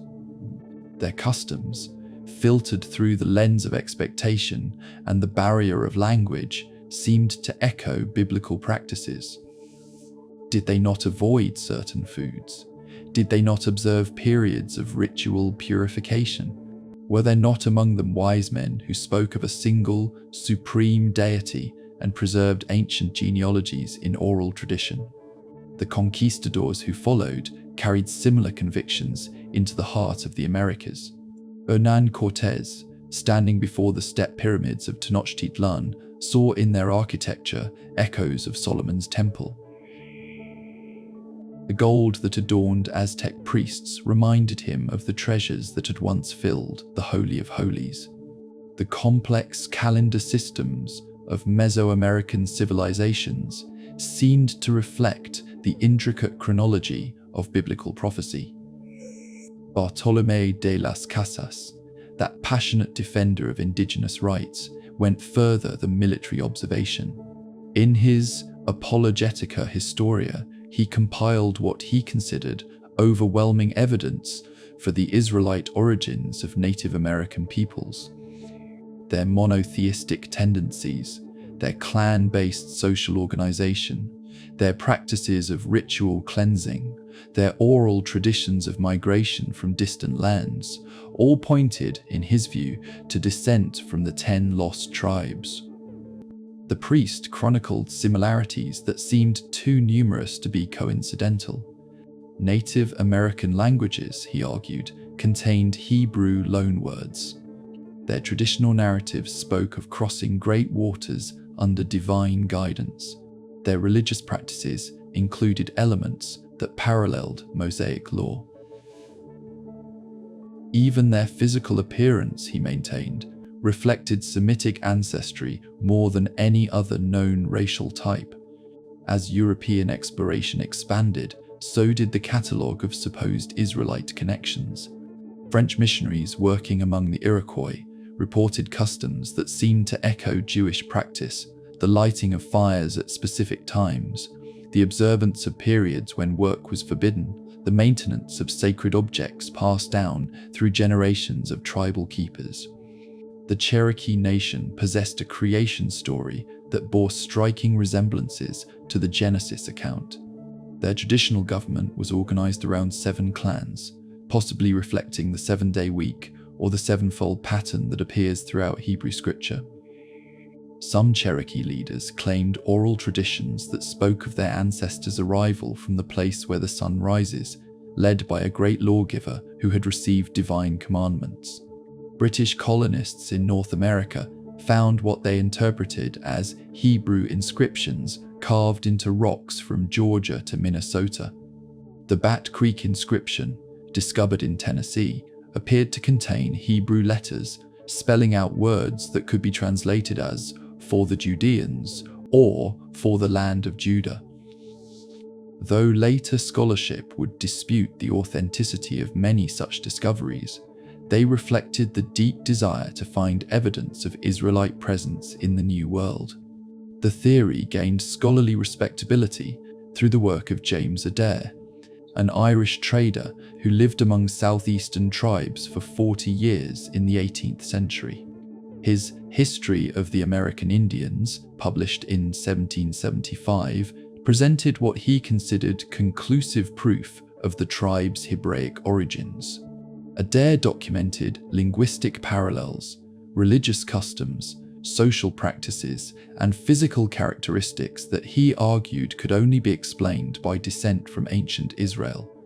According to Adair, Native American languages contained numerous Hebrew words in disguised form. Their religious practices included purification rituals, Sabbath-like observances, and ceremonies that paralleled Jewish festivals. Their social organization reflected biblical patterns of tribal structure and leadership. Even their warfare customs, he claimed, followed protocols established in the books of Moses. The Mormon revelation of the 19th century gave theological structure to these speculative connections. The Book of Mormon, published in 1830, presented a detailed narrative of Israelite migration to the Americas, complete with prophets, wars, and divine interventions that paralleled biblical history. According to this account, descendants of the tribes of Ephraim and Manasseh had crossed the ocean around 600 BCE, establishing civilizations that flourished for over 1,000 years before declining into the tribal societies that Europeans encountered. Joseph Smith, Jr. His prophetic claims provided religious authority for what had previously been scholarly speculation. The scattered children of Israel were not lost, but found, not extinct, but preserved in the indigenous peoples of the New World. The ancient promises would be fulfilled through the restoration of these hidden Israelites to knowledge of their true identity and divine heritage. Meanwhile, across the Atlantic, similar theories were developing about European populations. The British Israelite movement, emerging in the 19th century, claimed that the Anglo-Saxon peoples were descendants of the 10 lost tribes, particularly Ephraim and Manasseh. According to this theory, the tribes had migrated westward through the Caucasus Mountains, giving their name to the Caucasian race, before settling in the British Isles.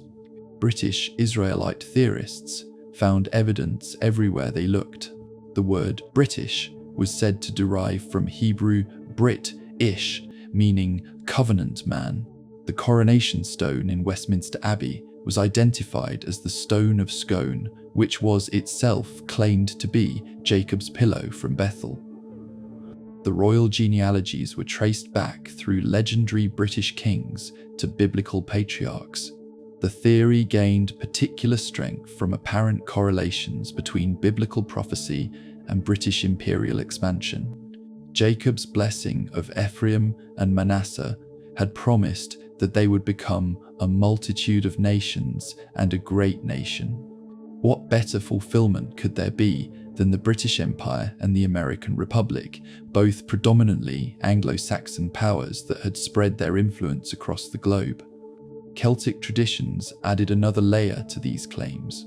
Irish legends spoke of the Tuatha Dé Danann, the people of the goddess Danu, who were said to have arrived in Ireland from the eastern Mediterranean.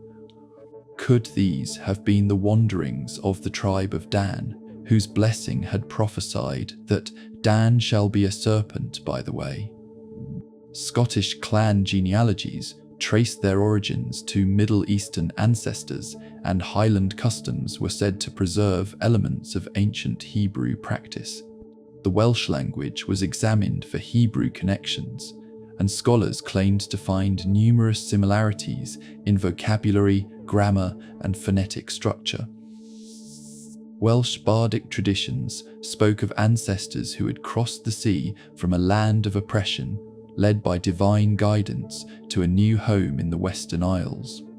The Welsh name for their country, Cymru, was said to derive from Gomeria, connecting them to the Cimmerians, who were themselves identified with the lost tribes. French investigations focused on the mysterious origins of the Franks and other Germanic tribes. Some scholars argued that these peoples had migrated from the region of the Caucasus, where Assyrian deportees were known to have been settled.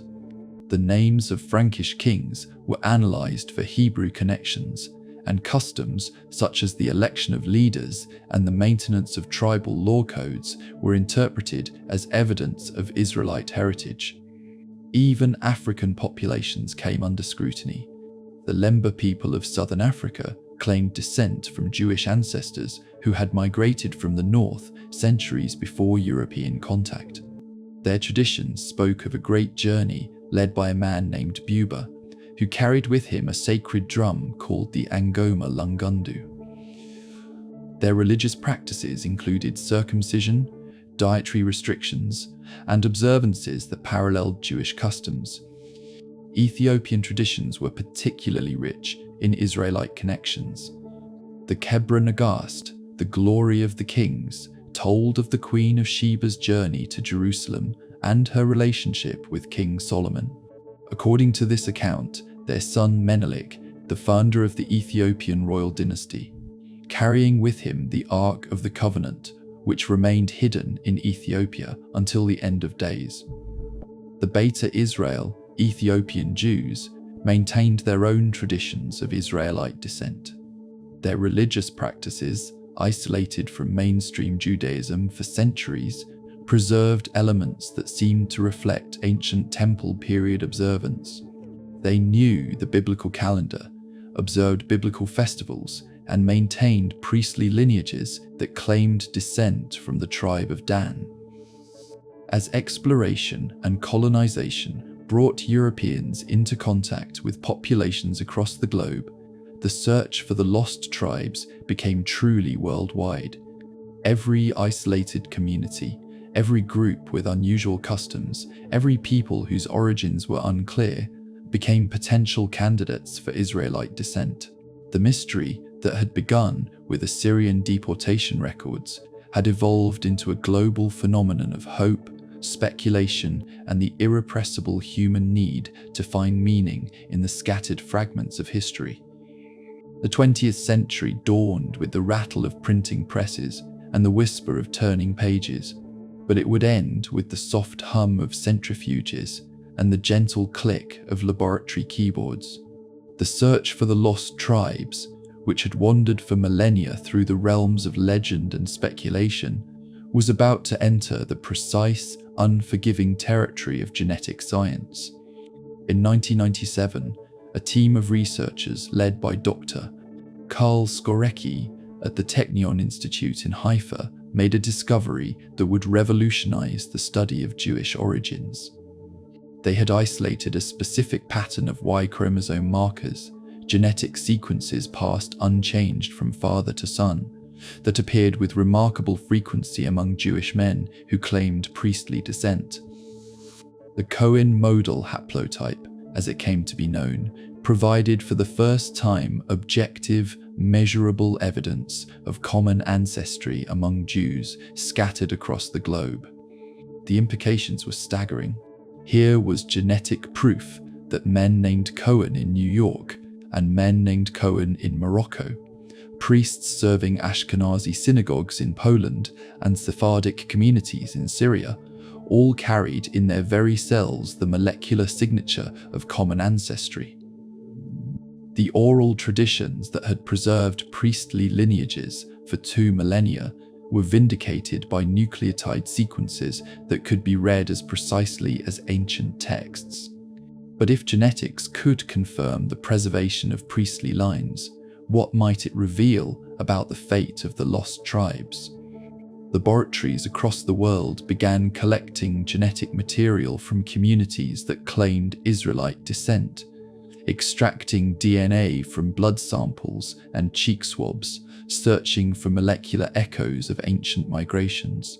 The Lemba people of southern Africa were among the first to be tested. Their oral traditions spoke of Jewish ancestors who had crossed the sea from the north, bringing with them religious practices that had persisted for centuries in the highlands of Zimbabwe and South Africa. When their genetic material was analysed, the results were remarkable.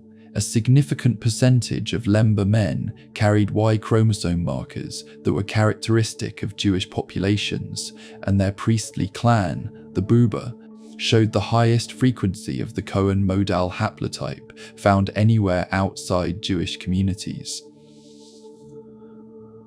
Here was proof that oral tradition could preserve genetic truth across centuries of isolation. The Lemba were not converts to Judaism, but descendants of Jewish migrants, their African features the result of centuries of intermarriage with local populations, but their paternal lineages still bearing the molecular signatures of Middle Eastern ancestry. The Beta Israel of Ethiopia presented a more complex picture. Their genetic profiles showed primarily East African ancestry, with limited Middle Eastern admixture. Yet their religious practices, circumcision on the 8th day, Sabbath observance, biblical festivals, kashrut, were unmistakably Jewish in character. Had they been taught these practices by Jewish missionaries, or did they represent a preservation of ancient Israelite religion that had developed independently of later Jewish evolution? The Israeli rabbinate's recognition of the Beta Israel as Jewish and their subsequent airlift to Israel in Operations Moses and Solomon reflected a decision to prioritize religious practice over genetic ancestry. Judaism, the rabbis declared, was defined not by chromosomes, but by covenant, not by DNA, but by devotion to the God of Abraham, Isaac, and Jacob. In the mountains of northeastern India, the Bnei Menashe, children of Manasseh, told stories passed down through oral tradition of their ancestors' origin in a place called Sinlung, which some interpreted as Sinai Lung or from Sinai. Their traditional religion, Sanamahism, included practices that bore striking resemblances to biblical customs, animal sacrifice, ritual purification, observance of specific festivals, and genealogical consciousness that traced tribal lineages back to a common ancestor. When genetic testing became available, the results were intriguing but not conclusive. The Bnei Menashe showed primarily East Asian ancestry, consistent with their geographic location and physical appearance. But some carried Y chromosome markers that were more common in Middle Eastern populations, suggesting possible ancient migration or admixture. The question became not whether the genetic evidence was conclusive, it clearly was not, but whether genetic evidence should be the determining factor in establishing Jewish identity. Rabbi Eliyahu Avichaile, who had worked with the Bnei Menashe for decades, argued that their religious practices and communal traditions were more significant than their chromosomal composition. Judaism, he maintained, had always been defined by faith and practice rather than race or ethnicity. The Pashtun tribes of Afghanistan and Pakistan presented perhaps the most tantalizing case. Their oral traditions spoke of descent from Bani Israel, the children of Israel, and their tribal names seemed to echo biblical ones: Yusufzai, sons of Joseph; Afridi, perhaps from Ephraim; Lawani, possibly Levite.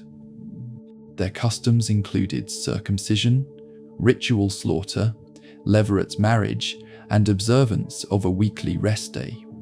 But the Pashtuns were predominantly Muslim, their Jewish-like practices embedded within Islamic religious frameworks that had developed over more than a millennium. Genetic testing showed typical Central Asian profiles with limited Middle Eastern admixture. Had these practices been borrowed from Jewish communities that once lived in the region, or did they represent fragmentary preservation of ancient Israelite customs among descendants of the lost tribes who had eventually adopted Islam? The Kashmir region, long claimed as a refuge of the lost tribes, yielded similarly ambiguous results. The tradition that Jesus had traveled to Kashmir and was buried there attracted attention to the region's religious history, and some researchers claimed to find Jewish customs among Kashmiri Muslims. The genetic testing showed primarily South Asian ancestry with some Central Asian admixture, but nothing that definitively pointed to ancient Israelite origins. DNA studies of Jewish populations worldwide revealed a more complex picture of Jewish origins than had previously been understood. Ashkenazi Jews, despite centuries of life in Europe, showed clear Middle Eastern ancestry mixed with limited European admixture. Sephardic communities displayed similar Middle Eastern patterns, with varying degrees of local admixture depending on their geographic locations. But the studies also revealed the limitations of genetic genealogy. DNA could trace paternal and maternal lineages, but it could not capture the full complexity of population movements, intermarriage, conversion, and cultural transmission that had shaped human communities over millennia. A community might preserve authentic religious traditions without preserving genetic markers, or might carry genetic signatures without maintaining cultural connections to their origins. The Samaritans, that tiny community that claimed descent from the northern tribes who had remained in the land during the Assyrian deportations, provided a fascinating control group. Their genetic profiles showed clear Middle Eastern ancestry consistent with ancient Palestinian populations, confirming their claims of indigenous origin. Their religious practices, which had evolved independently of mainstream Judaism for over 2 millennia, preserved elements that seemed to reflect Second Temple period observance. Modern Israel's approach to these questions reflected the tension between genetic evidence and religious tradition. The law of return, which granted automatic citizenship to anyone who could prove Jewish ancestry or conversion, had to be interpreted in the light of genetic discoveries that complicated simple definitions of Jewish identity. Some communities, like the B'nai Menashe, were accepted after undergoing Orthodox conversion, their previous traditions seen as evidence of possible Jewish ancestry, but not sufficient for halakhic recognition. Others, like the Lemba, were acknowledged as having Jewish ancestry, but were not automatically considered Jewish under religious law. The genetic revolution also revealed the complexity of the original Israelite population. Ancient DNA extracted from archaeological sites in Israel showed that the biblical Israelites were themselves a genetically diverse population, the product of indigenous Canaanite peoples mixed with various migrant groups from Mesopotamia, Egypt, and other regions. This discovery complicated attempts to identify pure Israelite genetic markers. If the original 12 tribes were themselves genetically diverse, what signatures should researchers look for in modern populations claiming descent from them? The very assumption that genetic testing could definitively identify lost tribe descendants was called into question by evidence of the original population's complexity. Mitochondrial DNA studies, which trace maternal lineages, revealed additional layers of complexity. The 4 matriarchal lineages of Jewish tradition, tracing back to Sarah, Rebecca, Rachel, and Leah, could not be genetically distinguished, suggesting either that the biblical matriarchs were closely related, or that Jewish populations had experienced significant admixture with local populations throughout their history. The most significant revelation of the genetic studies was perhaps not what they proved, but what they demonstrated about the limitations of genetic evidence in establishing historical and religious identity. DNA could reveal population movements, admixture events, and genealogical relationships, but it could not determine religious authenticity, cultural continuity, or spiritual connection to ancient traditions. A community might carry the genetic signatures of ancient Israelites, but have completely abandoned any connection to Jewish religion or culture. Conversely, a community might preserve authentic Jewish traditions without maintaining genetic connections to ancient Middle Eastern populations. The relationship between genetics and identity proved far more complex than early researchers had anticipated. As the 21st century progressed, the search for the lost tribes increasingly focused on cultural and religious criteria rather than genetic ones. Communities that maintained traditions reminiscent of ancient Israelite practice were studied for their historical significance regardless of their chromosomal composition. The question shifted from, are they genetically Israelite, to what can their traditions tell us about the preservation and transmission of ancient religious practices. The laboratory had provided remarkable tools for understanding human history and population movements, but it had also revealed the limitations of purely scientific approaches to questions of identity, belonging, and spiritual connection. The mystery of the lost tribes remained unsolved, but it had been transformed from a question of simple identification to a complex exploration of how communities preserve memory, meaning, and religious practice across the vast expanses of time and space.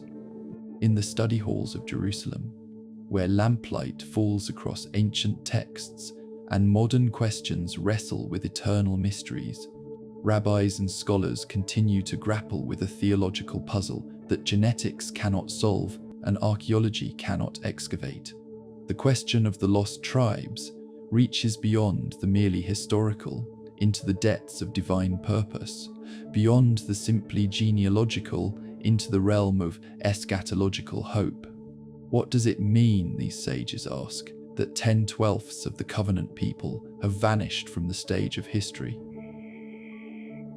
What are the theological implications of a divine promise that seems, on its surface, to have failed?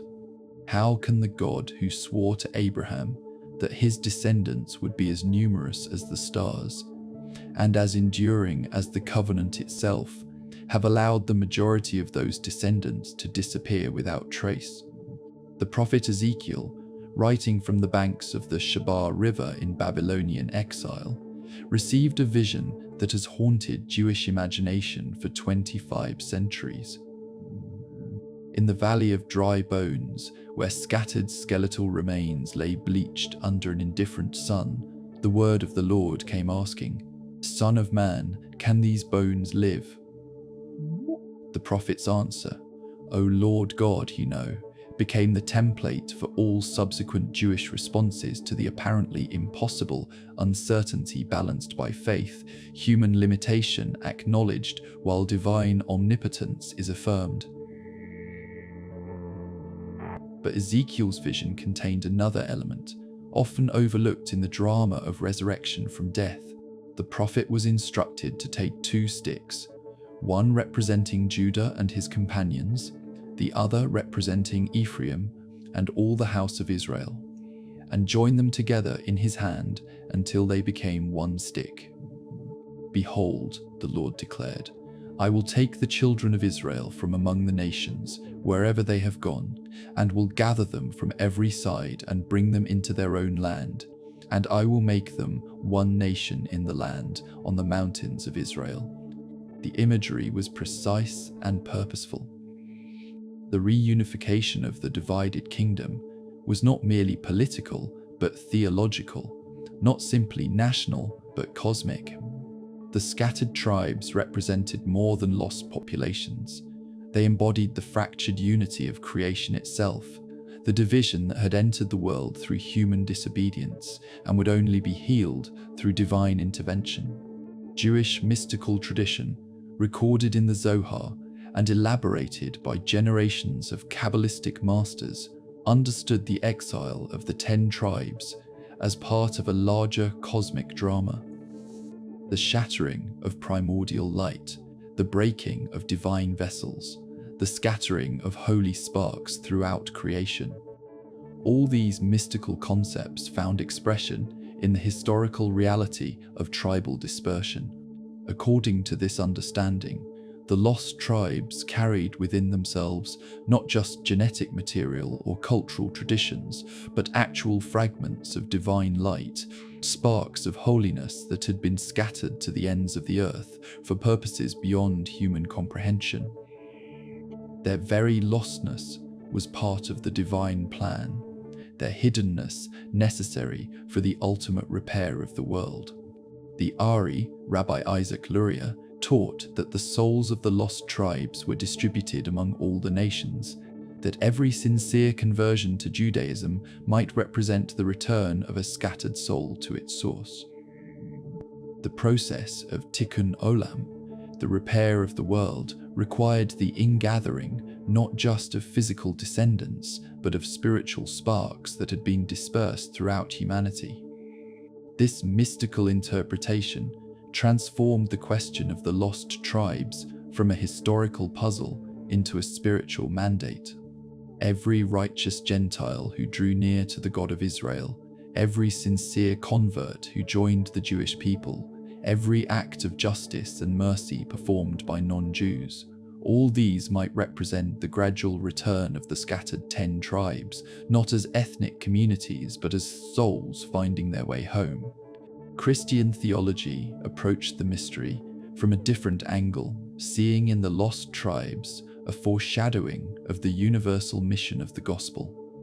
Paul's teaching about the fullness of the Gentiles being brought in before all Israel was saved led some Christian interpreters to identify the lost tribes with the entire non-Jewish world that would eventually acknowledge the God of Israel through Jesus Christ.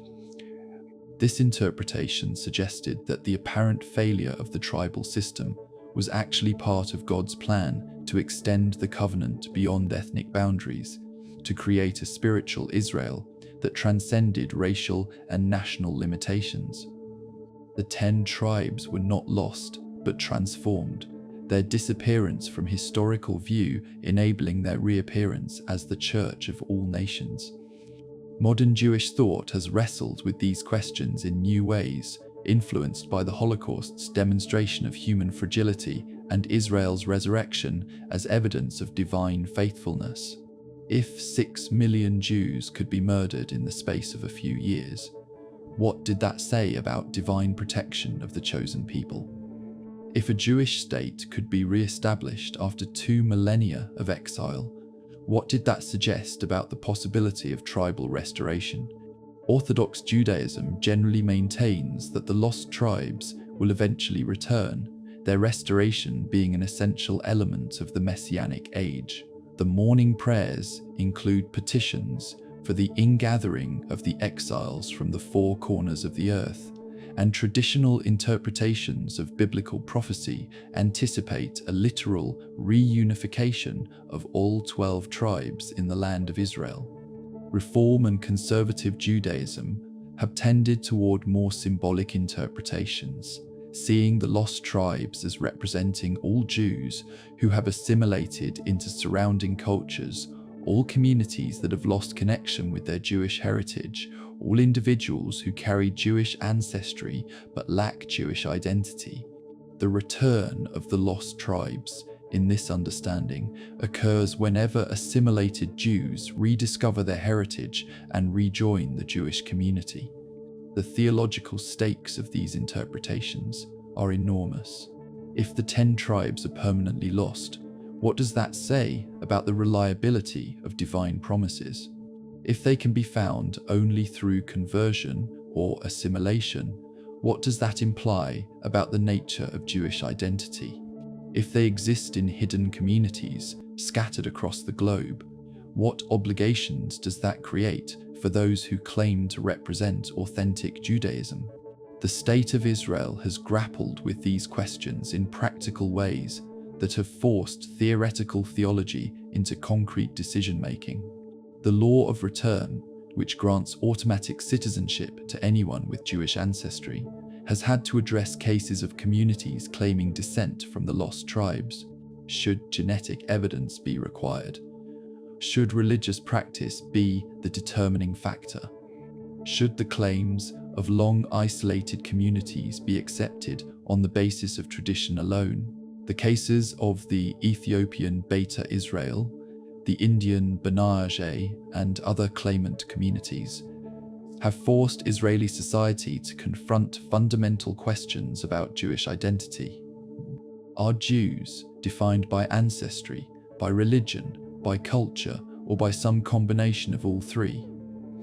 Can communities that have been isolated from mainstream Judaism for centuries still be considered authentically Jewish? What criteria should be used to distinguish between genuine lost tribe descendants and communities that have simply adopted Jewish-like practices? These practical questions illuminate deeper theological issues about the nature of chosenness itself. If being chosen by God creates an indelible mark that persists across centuries of separation and assimilation, then communities that preserve even fragments of Jewish practice might legitimately claim Israelite ancestry.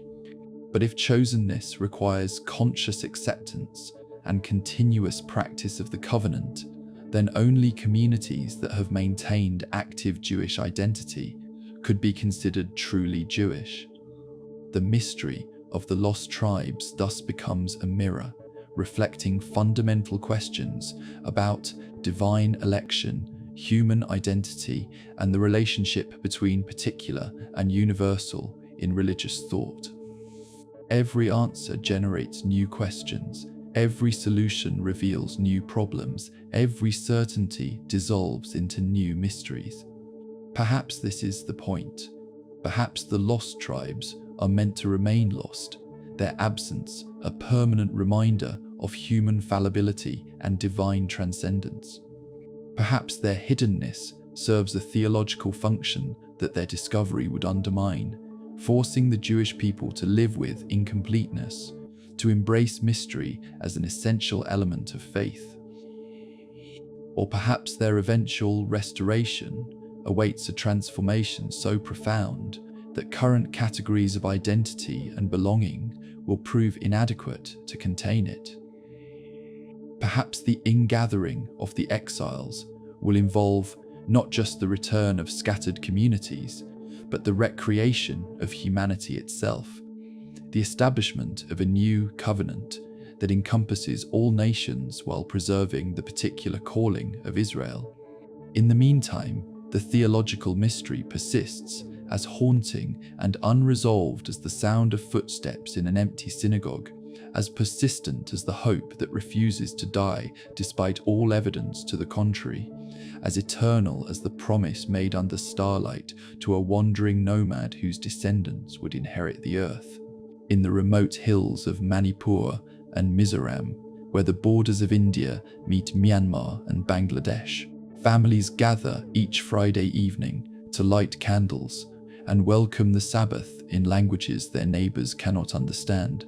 The B'nai Menashe, children of Menashe, have maintained for generations that they are descendants of one of the lost tribes of Israel, their oral traditions carrying the memory of a homeland called Sinlum, that some believe to be a corruption of Sinai lung, meaning from Sinai. Their story began to gain international attention in the 1970s, when a Pentecostal revival swept through their tribal communities. As the B'nai Menashe embraced Christianity, many began to discover traditions within their own culture that seemed to echo biblical practices. They found in their customary laws elements that paralleled Mosaic commandments, in their ritual celebrations, echoes of Jewish festivals, in their tribal genealogies, connections to the ancient patriarchs of Israel. Saithan Chungi, a village elder whose weathered hands had worked the terraced fields of Mizoram for 70 years, told visitors about the songs her grandmother had taught her. Songs about crossing great waters, about a land far to the west where their ancestors had once lived in prosperity and peace. She spoke of the Sikpui Hla, the ancient ritual songs that mentioned a great temple in a distant land, songs that no one understood but everyone preserved. Rabbi Eliyahu Avichai, an Orthodox scholar who had devoted his life to finding the lost tribes, first visited the B'nai Menashe in the 1980s. What he found astonished him: communities that observed a form of Sabbath rest, that practiced ritual circumcision, that maintained dietary restrictions remarkably similar to kashrut, that told stories of descent from a common ancestor who had wrestled with God and received a new name. The process of recognition proved complex and controversial. Orthodox authorities in Israel required the B'nai Menashe to undergo formal conversion to Judaism, arguing that while their traditions were impressive, Centuries of separation from mainstream Jewish practice had created religious deviations that needed correction. The community accepted this requirement, seeing conversion not as abandonment of their heritage, but as return to their truest identity. Thousands of miles away, in the mountains of Afghanistan and the tribal areas of Pakistan, the Pashtun peoples have long maintained traditions that some scholars interpret as evidence of Israelite ancestry.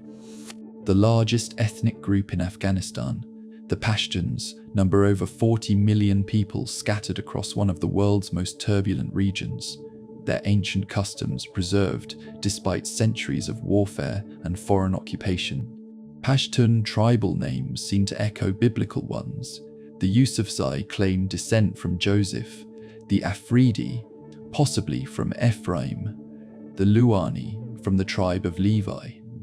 Their traditional code of conduct, the Pashtunwali, includes practices that parallel biblical law, hospitality to strangers, protection of the weak, blood vengeance for murder, and complex regulations governing marriage and inheritance. Dr. Navras Jat Afridi, a scholar at Aligarh Muslim University, has spent years documenting Pashtun traditions that seem to reflect Jewish influence. He has found oral histories that speak of migration from the West, genealogies that trace tribal origins to Bani Israel, and customs such as lighting oil lamps on Friday evenings and observing periods of ritual mourning that bear striking resemblances to Jewish practice. But the Pashtuns are overwhelmingly Muslim, their Jewish-like customs embedded within Islamic religious frameworks that have developed over more than a millennium. The Taliban's persecution of minority groups and the ongoing instability in Afghanistan have made it impossible to conduct systematic research or to assist individuals who might wish to explore connections to Jewish ancestry. In Nigeria, among the Igbo people of the southeastern region, communities have emerged claiming descent from the tribe of Gad. Their traditions speak of ancestors who fled the destruction of the temple in Jerusalem, traveling south through Egypt and Ethiopia before settling in West Africa. Igbo culture includes practices that some interpret as evidence of Jewish origin: circumcision on the 8th day, Sabbath-like observances, dietary restrictions, and a system of ritual purification. The Nigerian Civil War of 1967-1970, during which the Igbo-dominated state of Biafra sought independence, was interpreted by some as a fulfillment of biblical prophecy about the suffering and eventual restoration of the lost tribes. Igbo communities in the United States and Europe have established synagogues and study groups seeking to learn Hebrew and recover what they believe to be their ancestral religion. These modern claimant communities face unique challenges in a world where identity politics intersects with ancient religious traditions. The State of Israel's recognition policies, designed to address the practical question of who qualifies for citizenship under the law of return, must balance competing claims of ancestry, religious practice, and political considerations. The Lemba people of Zimbabwe and South Africa represents perhaps the most genetically verified case of African Jewish ancestry. DNA studies have confirmed that a significant percentage of Lemba men carry Y chromosome markers characteristic of Jewish populations, with their priestly clan showing the highest frequency of the Cohen modal haplotype found outside acknowledged Jewish communities. Magdel LaRue, a Lemba researcher and community leader, grew up knowing that her family was somehow different from their neighbors. They avoided pork, practiced a form of ritual slaughter, maintained genealogies that traced their origins to the north, and spoke of ancestors who had crossed the sea carrying sacred objects and ancient knowledge. The genetic confirmation of these traditions has transformed the Lemba community's relationship with world Jewry. Some have emigrated to Israel, Others have established Jewish communities in southern Africa, and many continue to live traditional lives while maintaining awareness of their unusual genetic heritage. In the former Soviet Union, communities known as Subbotniks have preserved Jewish practices despite officially belonging to Russian Orthodox Christianity. These Sabbath observers emerged in the 18th and 19th centuries, apparently as a result of Christian sectarian movements that embraced Old Testament practices. Some Subbotnik communities maintained full Jewish observance while officially remaining Christian to avoid persecution. The collapse of the Soviet Union allowed many Subbotniks to openly embrace Jewish identity and emigrate to Israel. Their case highlights the complex relationship between religious practice, ethnic identity, and political recognition in determining who qualifies as Jewish in the modern world. Contemporary DNA testing services have created new possibilities for individuals seeking to trace their ancestry to ancient Jewish populations. Companies offering genetic genealogy testing report increasing numbers of customers discovering Jewish markers in their genetic profiles, sometimes confirming family traditions and sometimes revealing unexpected connections to Jewish ancestry. These discoveries have led to what some observers call genetic Judaism, the phenomenon of individuals claiming Jewish identity based primarily on DNA evidence rather than religious practice or cultural connection. The movement raises complex questions about the relationship between genetics and identity, between ancestry and authenticity. In China, researchers have documented communities that claim Jewish ancestry, including descendants of ancient Jewish settlements in Kaifeng and other cities. While most of these communities have assimilated into Han Chinese culture over centuries, some individuals maintain awareness of their Jewish origins and seek to reconnect with world Jewry. The global nature of these claims reflects both the historical reality of Jewish dispersion and the contemporary human need for connection and meaning in an increasingly mobile world.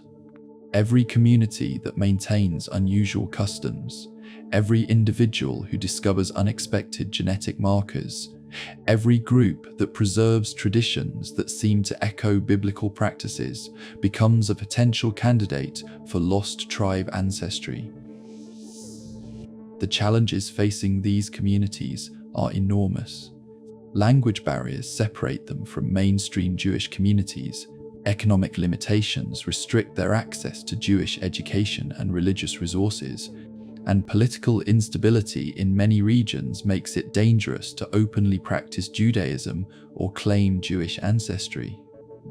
Yet their persistence represents something remarkable: the survival of memory across impossible distances and insurmountable obstacles, the preservation of identity despite every pressure to assimilate and disappear, the continuation of hope despite centuries of separation from the community that might recognize and embrace them.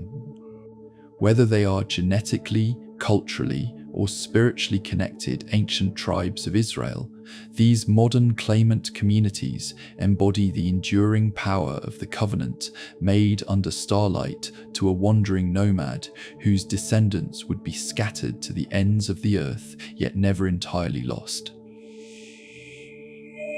Their stories unfold in airport departure lounges, where families board planes to Israel, carrying suitcases packed with centuries of tradition, in village synagogues built from mud, brick, and hope, in DNA laboratories where genetic sequences reveal connections that oral tradition had preserved for millennia. Each journey represents both an ending and a beginning, the conclusion of exile and the commencement of return, the resolution of ancient questions and the birth of new uncertainties. The bureaucratic complexities of modern immigration law intersect awkwardly with the mystical promises of biblical prophecy. Conversion requirements, language tests, and citizenship applications cannot fully capture the spiritual dimensions of these homecomings. How do you document a heritage that has been preserved in lullabies rather than legal records? How do you verify an identity that exists in genetic markers and cultural memories rather than passport stamps and birth certificates? For many of these communities, the journey to recognition becomes as significant as the recognition itself. The process of learning Hebrew, of studying Jewish law, of adapting ancient practices to modern contexts, creates new forms of Jewish identity that blend traditional observance with the unique perspectives of communities that have maintained their heritage in isolation for centuries. The children of these communities face particular challenges, caught between the traditions of their ancestors and the expectations of mainstream Jewish society. A B'nai Menashe teenager studying in an Orthodox yeshiva in Jerusalem must navigate not only the complexities of Talmudic law, but also the cultural assumptions of classmates who have never questioned their Jewish identity. Yet these challenges also create opportunities. The perspectives of long-lost communities can illuminate aspects of Jewish tradition that mainstream communities have forgotten or overlooked. Their preservation of practices that predate rabbinic development provides insights into biblical Judaism that academic scholars can only theorize about. The modern search for the lost tribes has thus become more than a genealogical quest. It has evolved into an exploration of what it means to be Jewish in a global, multicultural world. The boundaries between insider and outsider, authentic and inauthentic, found and lost, continue to shift as communities that were thought extinct emerge from the shadows of history to reclaim their place in the ongoing story of the covenant people. In community centers from Mumbai to Minneapolis, in synagogues from Addis Ababa to Anchorage, the children and grandchildren of these claimant communities are writing new chapters in the ancient story of Israel's dispersion and gathering. Their prayers rise in accents that reflect the languages of exile. Their celebrations blend traditions preserved in isolation with practices learned from their newly found brothers and sisters. The mystery of the lost tribes continues, but it is no longer simply a question about the past. It has become a living reality about the present and future, about the ongoing process of Jewish identity formation in an interconnected world where genetics and genealogy, tradition and innovation, memory and hope continue to weave together the complex tapestry of what it means to be part of the eternal covenant made between heaven and earth. In the pre-dawn darkness of Jerusalem, as the first call to prayer echoes across the city's ancient stones, and the first buses begin their routes through neighborhoods where Hebrew mingles with Amharic, Russian, and French, the modern state of Israel awakens to another day of wrestling with promises made to Abraham under a desert sky 4 millennia ago. The ingathering of the exiles, kibbutz galuyot in Hebrew, was never meant to be merely a political program or a demographic strategy. It was conceived as the fulfillment of prophecy, the resolution of history's longest narrative arc, the healing of a wound that had festered since the Assyrian deportations scattered the northern tribes like seeds on the wind of empire. Isaiah had seen it in vision.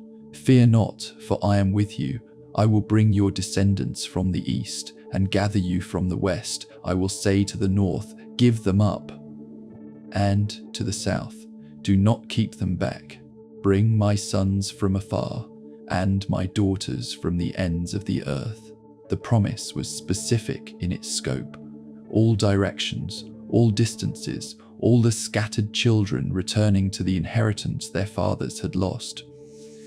Jeremiah had elaborated the theme. "Hear the word of the Lord, O nations, and declare it in the isles afar off, and say, He who scattered Israel will gather him and keep him as a shepherd does his flock." The imagery was pastoral, protective, gentle, not the violent conquest of new territory, but the careful retrieval of what had always belonged to the shepherd's care. Ezekiel's vision of the dry bones had provided the theological framework, scattered bones representing the whole house of Israel, both Judah and Ephraim, coming together by divine breath until they stood as an exceedingly great army. The resurrection was not just individual but corporate, not merely personal but national, encompassing all the tribes that had ever borne the name of Jacob. The modern Zionist movement began as a secular response to persecution and displacement, but it inevitably found itself confronting these ancient prophecies. How could the Jewish return to the land of Israel be anything other than the beginning of the predicted restoration? How could a Jewish state exist without addressing the theological implications of Jewish sovereignty in the biblical homeland? David Ben-Gurion, Israel's first prime minister, was a secular socialist who nevertheless spoke of the ingathering in messianic terms. The law of return, enacted in 1950, declared that every Jew has the right to come to this country as an oleh, using the Hebrew word that means both immigrant and one who ascends. The language was carefully chosen. Aliyah to Israel was not just geographic relocation, but spiritual elevation, not mere immigration but pilgrimage.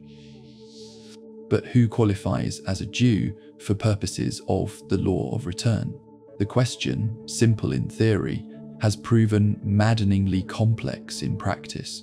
The original formulation defined a Jew as anyone born of a Jewish mother or converted to Judaism according to halakha, Jewish law.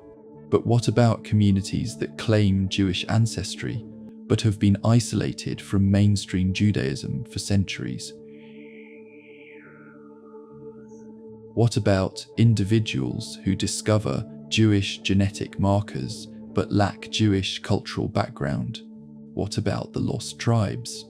The Ethiopian airlift of the 1980s and 1990s established precedents that continue to influence policy today. The Beta Israel, Ethiopian Jews who had maintained biblical practices in isolation for centuries, were recognized as authentic Jews despite their differences from mainstream Jewish observance. Operation Moses and Operation Solomon brought over 100,000 Ethiopian Jews to Israel in dramatic rescue missions that captured global attention. The success of the Ethiopian integration, despite significant challenges, encouraged other communities claiming Israelite ancestry to seek recognition. The Burnai Menashe of India began a decades-long process of study, conversion, and immigration that has brought thousands to Israel. Their integration has been smoother than the Ethiopian experience, partly because of lessons learned and partly because of their smaller numbers and higher education levels. The Lemba of Southern Africa represent a unique case, a community with demonstrated genetic connections to Jewish populations but without maintained Jewish religious practice. Some Lemba individuals have converted to Judaism and emigrated to Israel, while others remain in Africa, exploring their Jewish heritage while maintaining their traditional African identities. These cases highlight the tension between ethnic and religious definitions of Jewish identity.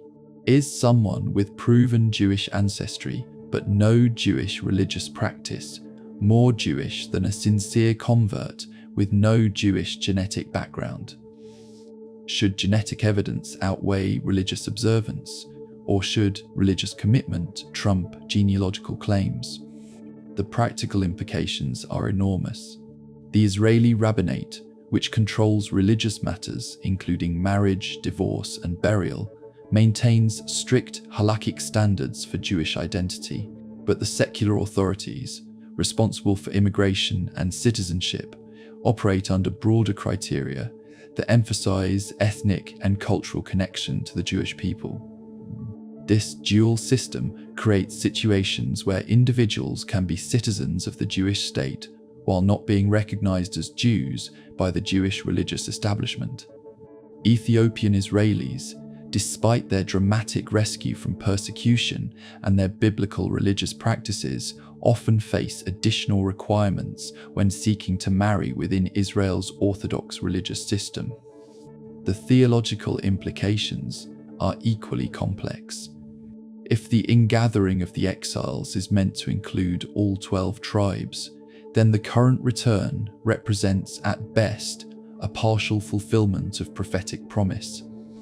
The 10 lost tribes remain scattered, their descendants either unidentified or unrecognized, their restoration still awaiting some future intervention. Religious Zionists interpret the establishment of Israel and the return of millions of Jews to the land as the beginning of the redemption, the first stage of a process that will culminate in the restoration of all Israel, the rebuilding of the temple, and the inauguration of the Messianic age. From this perspective, the lost tribes' return is not a question of if but when, not a matter of possibility but of prophetic inevitability. Secular Israelis tend to focus on practical rather than theological questions. How many immigrants can the country absorb? What resources are needed to integrate communities with limited Hebrew language skills and unfamiliar cultural backgrounds? How can Israel balance its commitment to Jewish immigration with the practical challenges of building a modern, democratic society? The search for the lost tribes has thus become entangled with contemporary Israeli politics, immigration policy, and religious authority. Every claimed discovery of a lost tribe community generates debates about recognition criteria, resource allocation, and theological interpretation. The romance of finding long-lost brothers mingles uneasily with the realities of absorption, integration, and cultural accommodation. DNA testing has added new dimensions to these debates. Genetic genealogy can now identify Jewish ancestry with unprecedented precision, revealing connections that oral tradition had forgotten, and confirming claims that skeptics had dismissed. But it can also raise uncomfortable questions about the relationship between genetics and identity, between ancestry and authenticity. Should Israel accept all individuals who can demonstrate Jewish genetic markers, regardless of their religious practice or cultural background?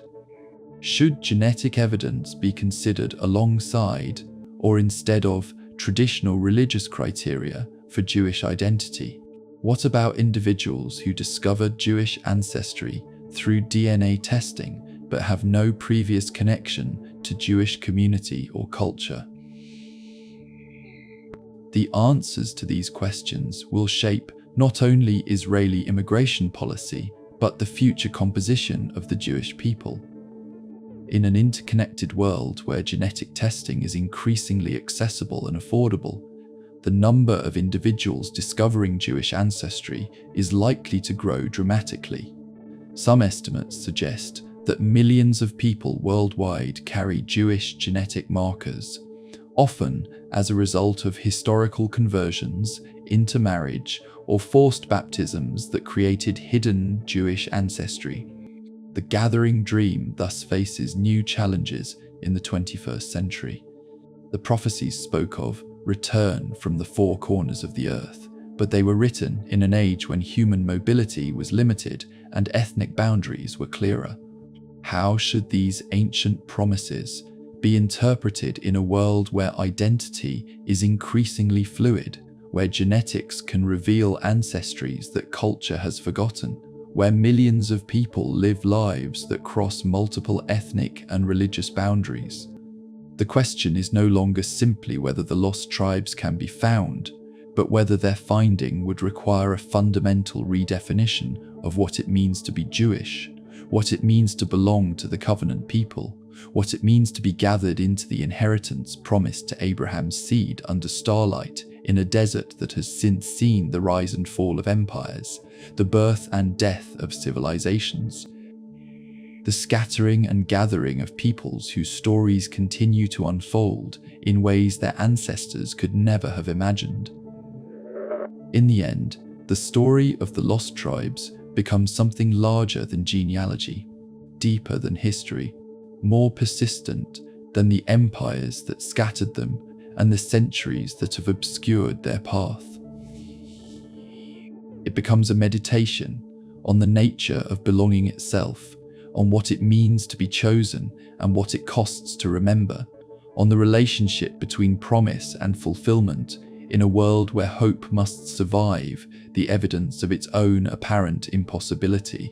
Standing today in the archaeological remains of Samaria, where wind whistles through the ruins of Omri's palace and wild grass grows between stones that once supported the throne of the northern kingdom, the visitor confronts a peculiar form of presence.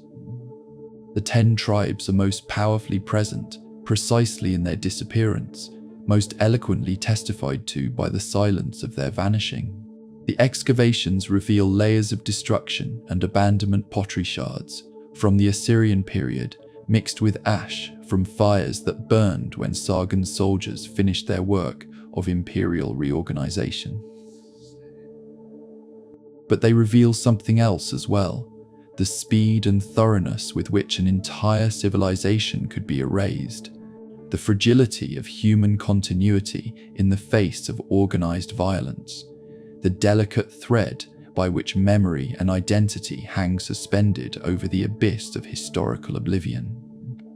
Yet the archaeological record also testifies to remarkable persistence. Israelite-type pottery continues to appear in later periods, suggesting that not everyone was deported, that some communities survived the catastrophe by bending rather than breaking, by adaptation rather than resistance. The Samaritans, despised by later Jewish authorities as half-breeds and heretics, preserved elements of northern Israelite tradition that were lost to mainstream Judaism, becoming unwitting guardians of memories that their pure-blooded cousins had forgotten. The search for the lost tribes has revealed as much about the searchers as about the searched for. Each generation has found in the mystery a reflection of its own longings, its own understanding of identity and destiny. Medieval Jews saw in the hidden tribes a promise of eventual restoration that could sustain hope through centuries of persecution. Colonial Europeans found in supposed tribal descendants a justification for their own missionary and imperial enterprises. Modern DNA researchers see in genetic connections a scientific resolution to questions that had previously existed only in the realm of tradition and speculation. But perhaps the most significant discovery has been the realization that the lost tribes were never entirely lost. They were transformed, dispersed, assimilated, converted, and forgotten. But elements of their heritage survived in unexpected places, preserved by communities that had forgotten their own origins, maintained by individuals who carried genetic markers and cultural fragments without understanding their significance. The Ethiopian Beta Israel, isolated in the highlands of Abyssinia for over a millennium, preserved biblical practices that had disappeared from mainstream Judaism. Their Sabbath observance, their ritual purity laws, their biblical Hebrew prayers represented not a recent adoption of Jewish customs, but an ancient preservation of pre-rabbinic Judaism that had evolved independently of Talmudic development. The Beni Menashe of northeastern India carried forward oral traditions that contained elements of biblical narrative mixed with local folklore, creating hybrid stories that preserved recognizable themes while adapting them to new cultural contexts. Their traditional religion, Sanamahism, included practices that paralleled Jewish customs while developing entirely independent theological frameworks. The Lemba of southern Africa maintained clan structures and ritual practices that bore unmistakable resemblances to Jewish traditions, their oral histories speaking of northern origins and sacred objects that recalled the priestly vestments and temple implements of ancient Israel. DNA analysis confirmed what their traditions had claimed. They were indeed descended from Jewish ancestors who had somehow made their way to the far end of the African continent. These discoveries suggest that the concept of lost tribes may be fundamentally misleading.